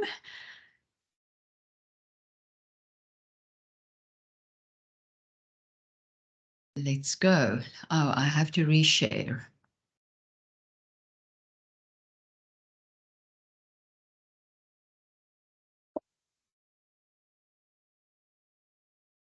Good. Okay, so to continue on this journey, and colleagues, I see the chats are quite busy. Remember, it is a lot of information. When you capture this requisition, and I am going to work faster, is basically 4 fields that you need to complete, add to cart. 4 fields need to complete, add to cart, and submit. All right, I know it sounds like a lot. Let's go. So then in any procurement process, the next step would be you have submitted a document, the purchase order, to the supplier. So obviously now you receive it via email and you just forward that. In this case, as I've shown you on your life cycle line, you drill down in the hyperlink in the order, download your document, and then you can, as per usual, just submit it to the supplier. So that works exactly the same way. We've submitted the information, the supplier delivered the goods or the services, and our next step then would be, as the requesters, to do a goods receipt. And the goods receipt, the GRN as we call it, ERS 900, is basically my approval that yes, I did receive these items. Payables, the line will become available and you can go ahead and pay this invoice. That's basically what it means. Currently, we work exactly the same. Right. In order for me to do a goods receipt, I should know my purchase order number for today. I did write that down. Obviously, you can search for it. It's just to make it a little bit quicker. Procurement. Don't want to be at purchase requisitions now. Want to go to my receipts. My receipts. Weet nie hoekom dit my receipts is nie. Okay, my receipts. Colleagues, search area. According to specific criteria, you can search for older versions, what is due, etc., etc., by changing your parameters, by adding a purchase order, by adding a requisitioning business unit. I have all that information now beforehand. I want my line to become available so that I can go ahead and receipt it. What do I need? I'm going to change my items due to any time because I'm jipping the system a bit. I want to receipt something in that's not really due. I ordered today, it's delivered today, and now I do want to do my goods receipt also today.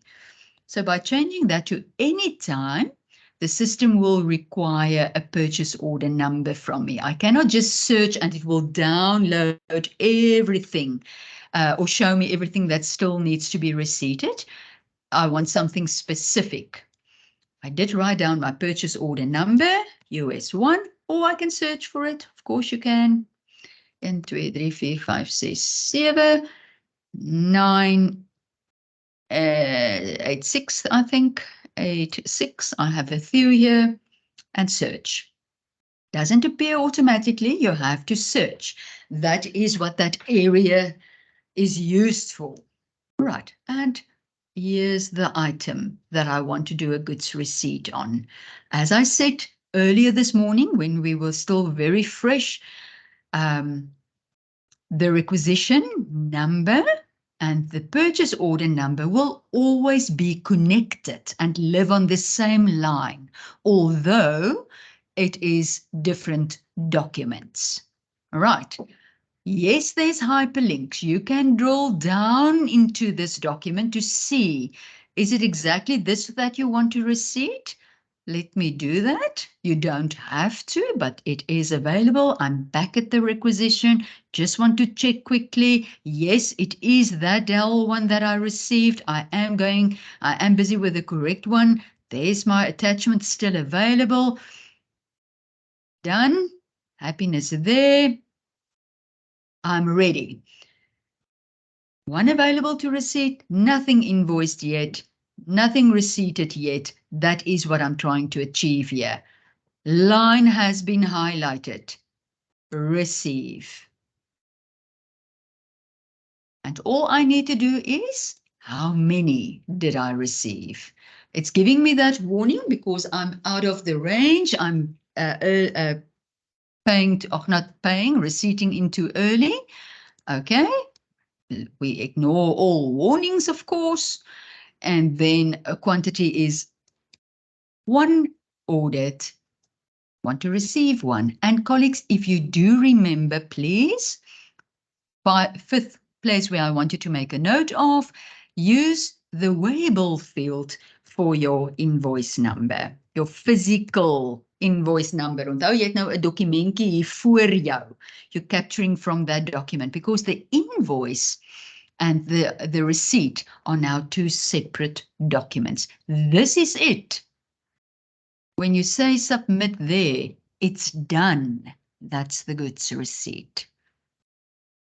So at this point in time, after you've received your receipt number, your goods receipt number, or my receipt number, is nog 'n kleintjie, 568, you will, via email then, submit the physical invoice, still to payables. That process has not changed, and that is what we hoped we can achieve in the next version, that there might be an attachment function here. It's not available. Done. Right. Good. Let me return to my purchase requisitions. Colleagues, I said you can, on your life cycle line, monitor and check everything. So if I drill down into that, okay, from my recent requisitions in my requisition, let me rather do it from another place, the manage requisition area, drill down there. I can search for a specific one if there are a lot. I can search for specific suppliers requisitions, specific orders, etc., etc. I don't have that many. I'm looking for that laptopy. That's the requisition number. That's the order number. It's closed for receipting because I have receipted in full already. Okay, so what am I doing here? I want to perhaps just check if it's paid yet. I don't know. Go back into my requisition by drilling into the hyperlink. Right. I said there's a life cycle line. When I open my life cycle, I can monitor the additional actions. Which in this case, if I scroll down, there's no shipments, niks is uitgereik nie.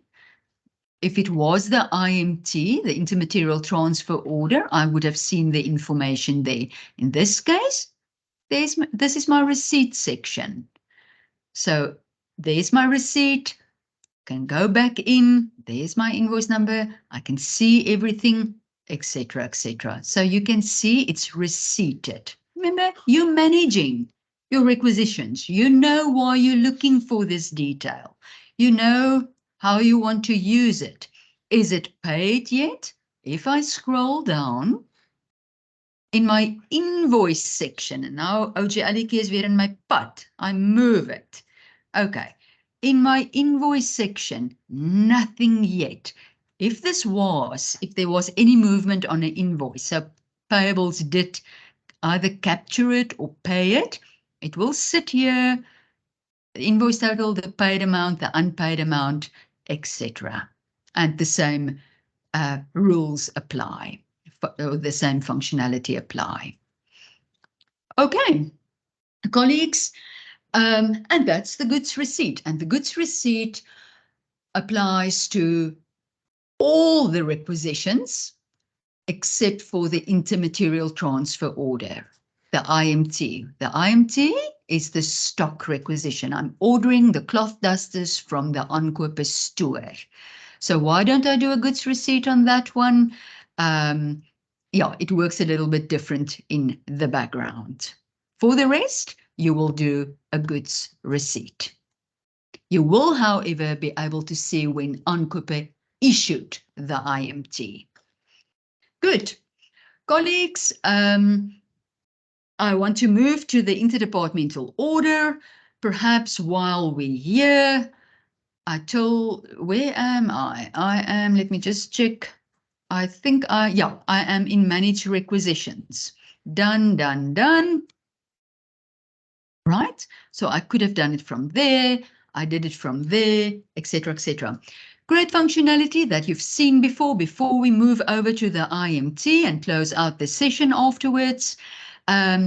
Great functionality that's also available in OCF.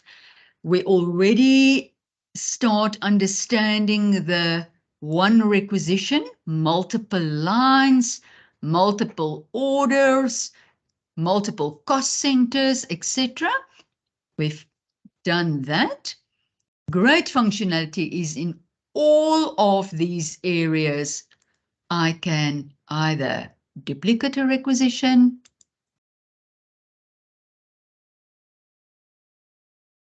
gave me a new requisition number. That one's now duplicated.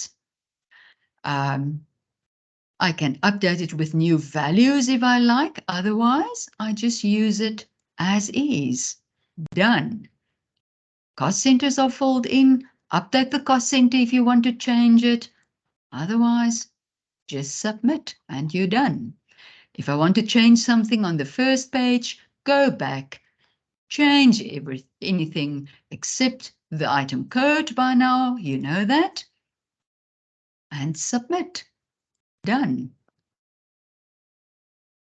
So yeah, the duplicate function, very valuable, can save a lot of time. Never in your life, actually, you have to recreate or create a requisition again.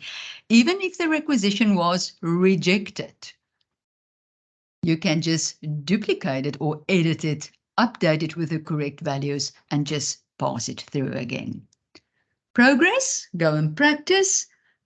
It becomes much more clearer. Okay. Colleagues, my last requisition for the day. The interdepartmental order. The interdepartmental order is our current interdepartementele requisitie, interdepartmental requisition. In other words, I'm requesting services from an internal service provider. And as I said in the fundamentals section, currently in the system as test information, we have IT, information technology, we have language center, and we have SUF that has been set up.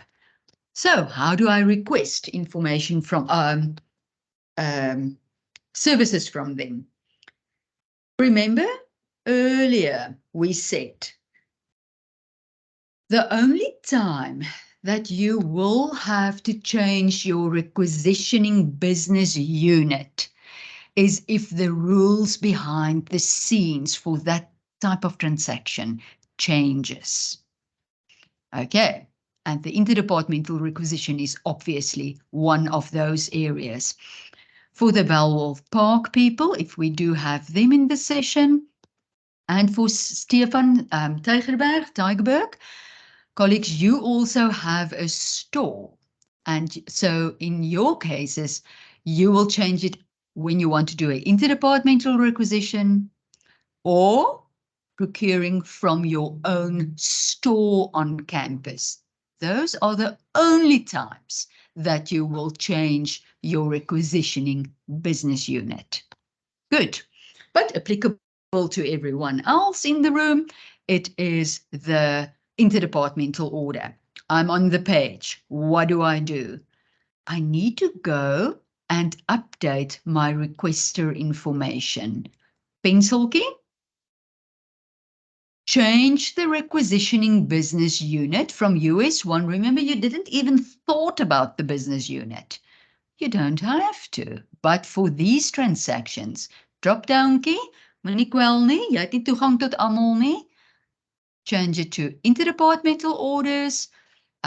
Stefan and team and Suzanne and team, if you wanted to do, obviously, from your stores, Stefan, there's yours.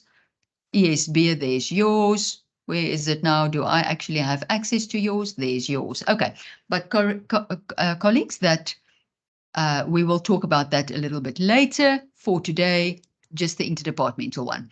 Change the requisitioning business unit. You do have to save that. Otherwise, it doesn't update. Nothing changed. It's exactly the same page. Why? Standardized processing. It's just now we are in a different requisitioning business unit with different rules. And I carry on as per normal. More tasks. Enter requisition line. Select my item. My item in this case, we prefixed all the internal orders with IDO. Search. The interdepartmental service providers item list will appear here, prefixed with IDO to make it a little bit easier. Let's do IT because they have more than one type of service that they provide at the moment in the test environment. I want to do profile setup, computer repairs. Select the one that you want and OK. There we go. Yes, they had to give me a quote. Yes, it's 100 Rand for today. Yes, I have to tick my negotiated. Move over. I work in the suppliers section. Nothing with agreements. Yes, I will select my internal suppliers. All prefixed with IDO. So just type in IDO. There you go. Not going to select SUF if I want to buy from IT. Colleagues, same rules. If that doesn't autofill, sy nie ingevul word nie, moet jy hom kies. Drop down. There are their services, and that must obviously talk to the type of item that you selected or the type of service that you selected. Computer repairs talks to, I assume, services. Marinka will do a journal in the background if this is incorrect. Right, colleagues, select that. Happiness, something change, add to cart. Same rules apply. I can immediately do a next one. IDO related, everything is cleared. I can leave the page. Let me leave the page because I have it in my cart. I can leave the page. Dan vergeet om na my kaart te kyk of ek wil my kaart net aktief hou. Kom sit hy nie daar. O, het hy nou klaar. Net gou kyk of hy hier binne sit. There we go. Funds not reserved. I have not submitted anything yet. It's still an incomplete status. Okay. Hierdie was dalk nou nie die beste voorbeeld om daai te wys nie, but same procedure. Just want to check if it doesn't sit here. Why isn't it here? Okay, trial and error vir ons almal. Colleagues, my cart stays open. I can just start and create another one, add it to the cart, or by now I want to go and review my cart. Review. Remember, you have to finalize it. There's always 2 pages. You have to finalize it. You don't have to finalize it immediately. That's what I'm trying to say. This one is prefixed IDO because it's coming from a different requisitioning business unit, but it gets a US1 purchase order number. Okay, so happy there, that's okay. Don't want to change anything. What do I need to change? Scroll down. I am on line 1, changing that my A004, update that to my correct cost center.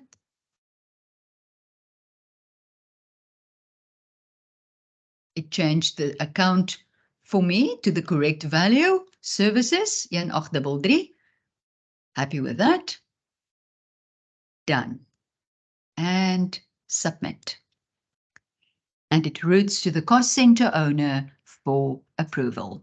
It will stay pending approval until it's been approved by the cost center and the procurement approval group. Colleagues, the main thing that you need to remember of IDO, if remember, you don't know that you are, the next time that you come in, okay, I marked it for me there that this is IDO. If I want to do a normal procurement again, I have to go back to my requester pencil key and change that back to US1. And that's the only time in procurement that you will need to change between requisitioning business units. Nothing changed here, but as you can see, I don't have that where it says now IDO. Okay. Right. I think we have covered everything. We are through all the types of requisitions. They work exactly the same. When you go back on through the recording and you processed a bit after a strong cup of coffee, you will find it is actually very easy.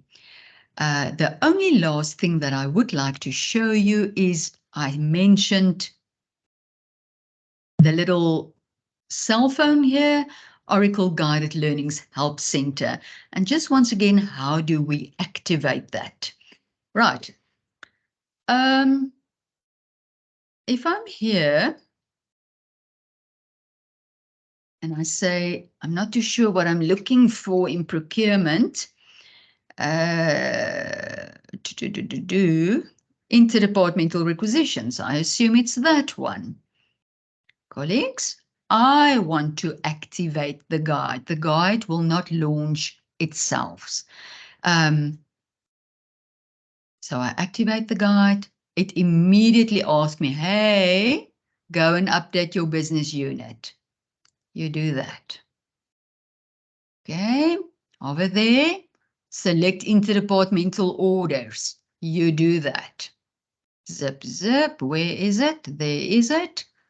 Okay, happiness. Select the business unit. I did that. I think it's supposed to ask me to save and close. Okay, I'm not a rookie. I should know that. Select more task. Haha. Awesome. Select enter requisition line. You do that. Guess where it's going to stop first? The item code. Select the magnifying glassy for the item. Let's do that. Complete the search criteria and select search. Note search on IDO. Let's do that. And search.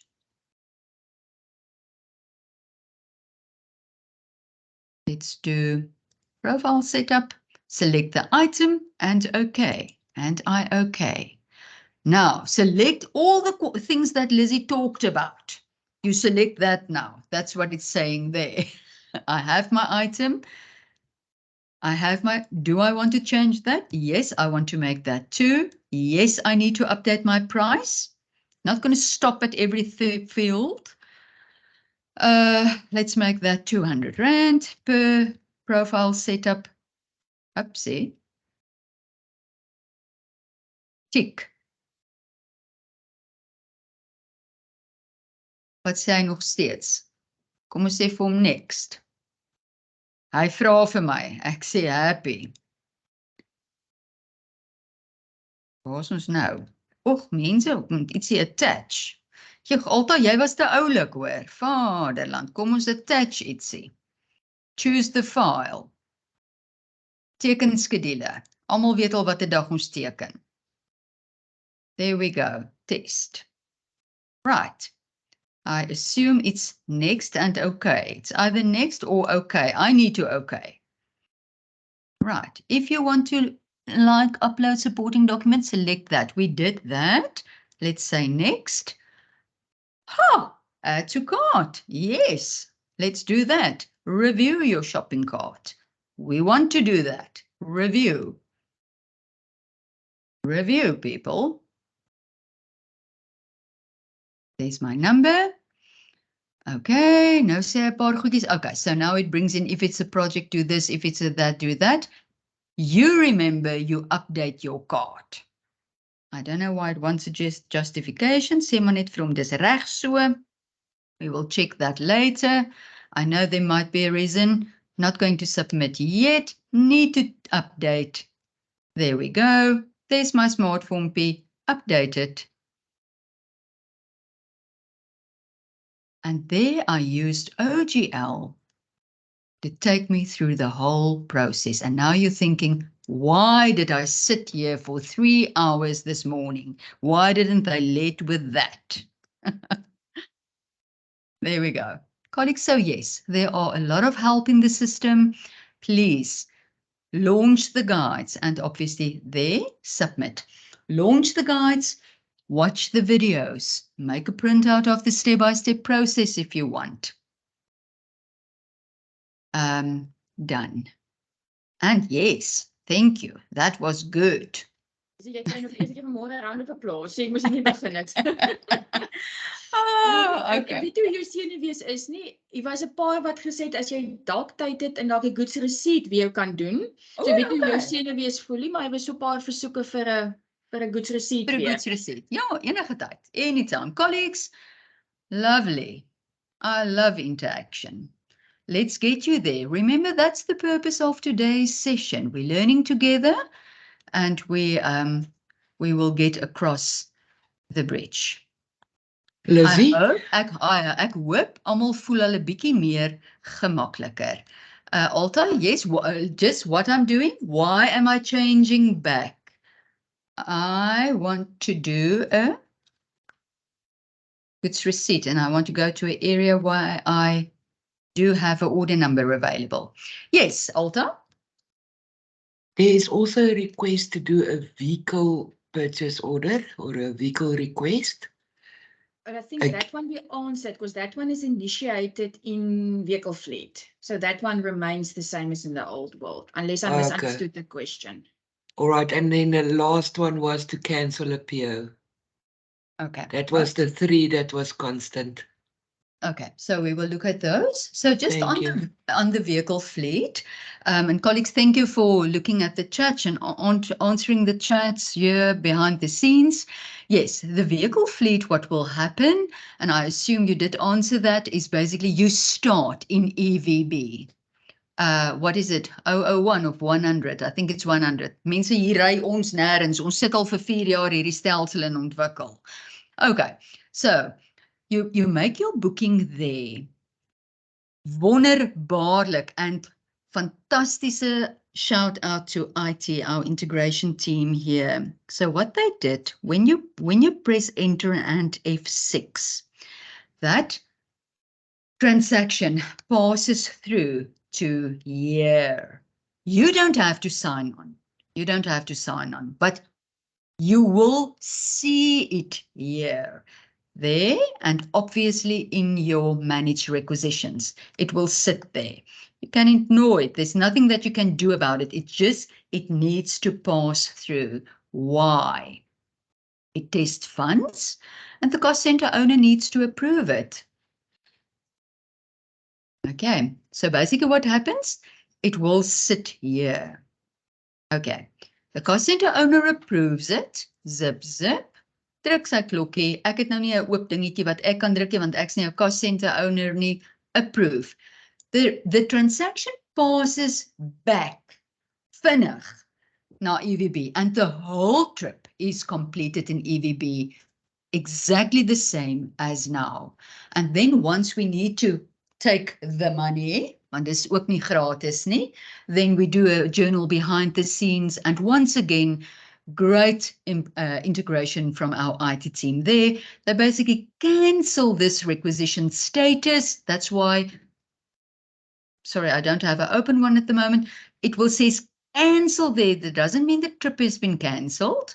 It's just the journal is now implemented and updated with the journal entry. And that's basically how it works. Sorry, too much information. It is in that document that is under the compass.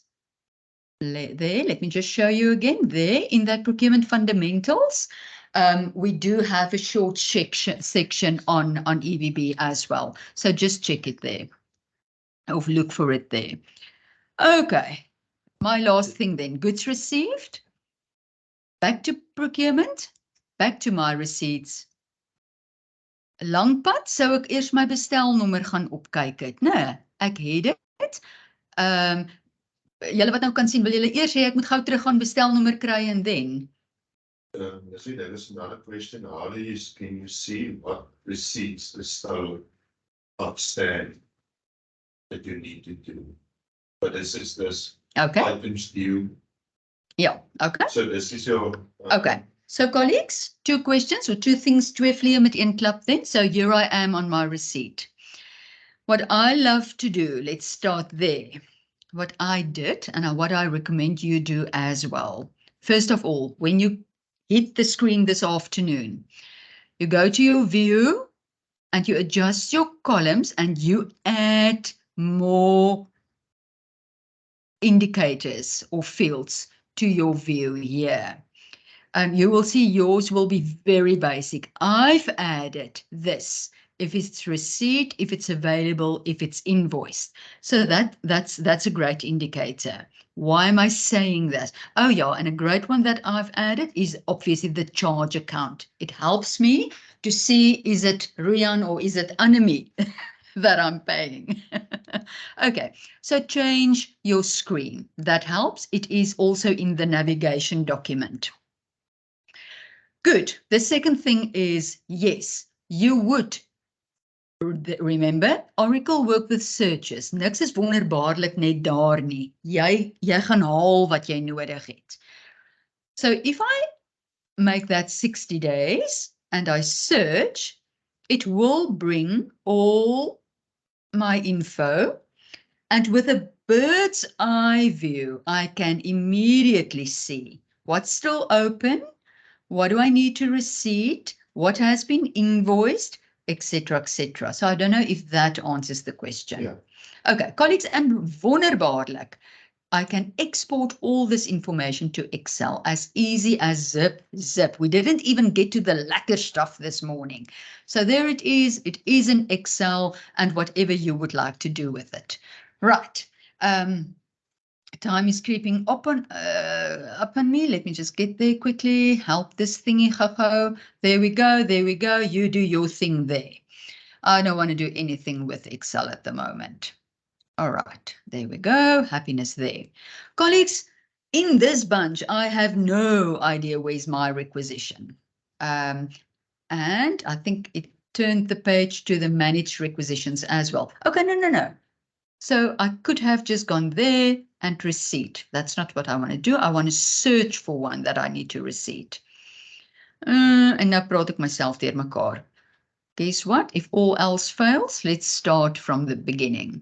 Remember, these are only bringing, my search criteria was 60 days outstanding. No, so I bring net die ou goed vir my. I want to see a more recent item. En as ons nie weet wat om te doen nie, we quickly go home. We quickly go back in. We quickly go back there. Change my parameters anytime. Type my purchase order, US1 and 2, 3, 4, 5, 6, 7. And I think it was 989, this one, 989. So I tell him the record I want to work with. So I change my parameters. This item's due column P. Search. Now I only have my one line. Click my line, highlight it. Receive.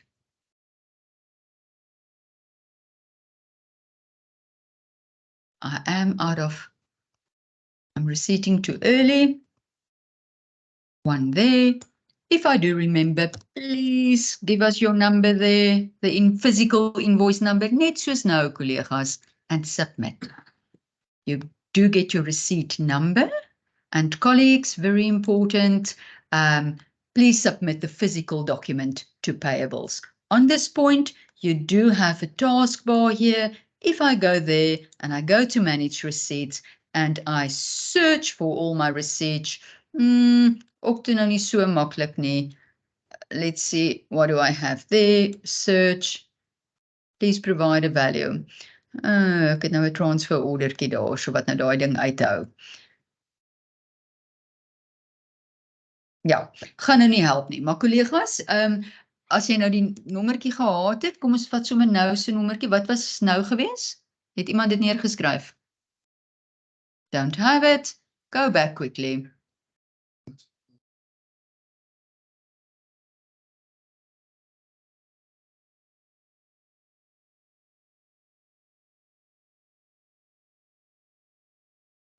Yeah. 571.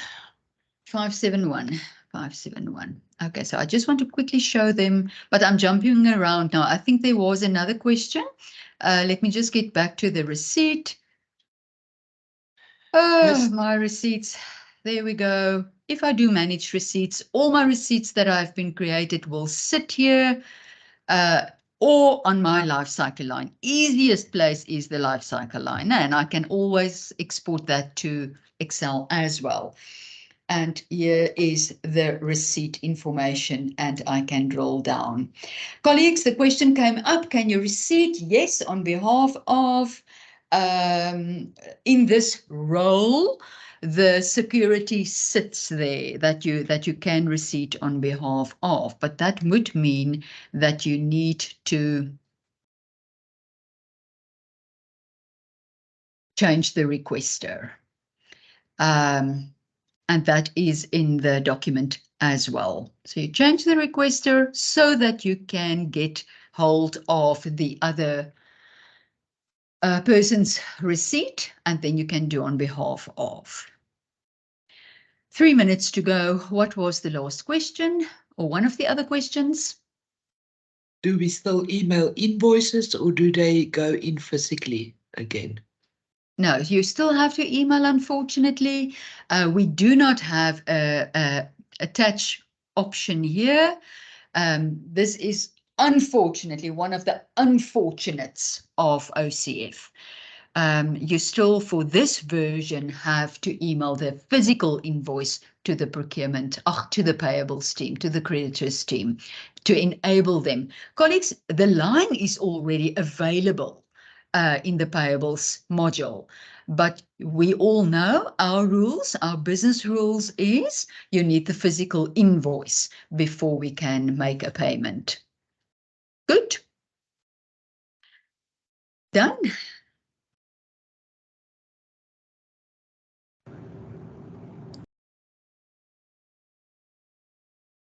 Are we good? Lizzie, at this point, the only other question outstanding again here is how to cancel a PO. But I think we did manage that one. Yeah. Okay, colleagues. So in terms of the POs, so yeah, as you've seen, the ones that I haven't lost perhaps at 10 o'clock already, because there wasn't time for strong coffee today, you have a lot of control over your requisitions and your purchase orders. That makes sense. The mere fact that you can just go in here and you can duplicate. Let me just see if I can cancel a requisition from here. So just to give you an indication, so if I come from this side, depending on the status, exactly the same as now, yeah, you have all this great functionality. You can cancel, you can duplicate, you can withdraw and edit, but obviously depending on where it is in the process. Right, so let me see, this one is still pending approval. If I do my actions, let me see if it allows me to cancel a requisition. If I say cancel requisition and I give it a reason and I say, okay, The requisition lines were cancelled. Oh my goodness. Julle partykeer is hierdie goed so eenvoudig dat jy staan verstom. The requisition lines were cancelled. All cancellation requests were submitted for the lines. Wat beteken hierdie nou? Laat ek eers mooi lees. The requisition lines were cancelled. All cancellation requests were submitted. Yes, okay, that's exactly what we wanted to do. And it update the status to cancel. En nou kan jy nou niks meer met die dingetjie doen nie. Jammer nou vir jou as jy nou gekanselleer het.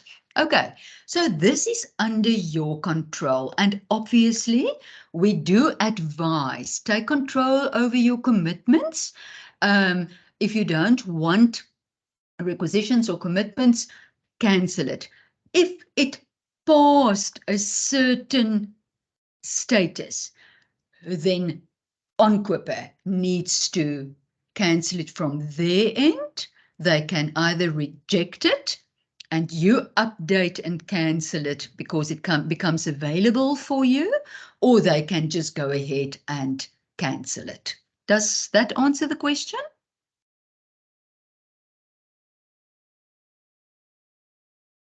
A yes or a no, I would love that now. Colleagues, once again, it is a lot of information. I want to advise, immediately sign on. It's 3 easy steps to create a requisition. Even if the interdepartmental one is easier for you and you have seen me activate OGL, try that one. In this document that we have here, I think in section 7 or 9, I call the cheat sheet there. It's more there to the last pages. I have the steps for you. Follow that immediately. The moment you've done one yourself, you would think, was that now it? Colleagues, if you do that, we are, I think, over 300 people on this call. Use the cost center that we have been using today, 5905, and you work with R1 only. Just don't, so that you don't get a budget failed. We are many people that work in the same cost center at the moment. Submit just to get that feel. Go and duplicate. Go and do a second line. And Rian and team is nodding. They will pass you back order numbers so that you can go and at a certain point in time do a goods receipt. Colleagues, thank you very much for your attendance. It is much easier than it looked. Thank you. Perhaps just in terms of next steps, I'm not going to leave you in the dark. Please work through the document. Please work through our Oracle Guided Learning. There are beautiful videos on the process. Download the other document if you like. Dis sommer 'n oorsig, my eie oorsig. Partykeer net makliker in 'n ou se eie taal. Mense eie verstaan. But colleagues, if you do require sessions where you think, oh no, my goodness, I want someone to sit here next to me and help me, blah, blah, blah, then register for the class style sessions that will follow after these online sessions. Good luck. Thank you. Thank you, Lizzie. We got a lot of thumbs up. I think the only thing I want to say is that if you register for the online classes, you will receive an invite after the close of registration, which is the 15th. Oh, yeah. Thank you. Thank you for that, Alto. Colleagues, thank you very much. Happy buying. Enjoy. Goodbye.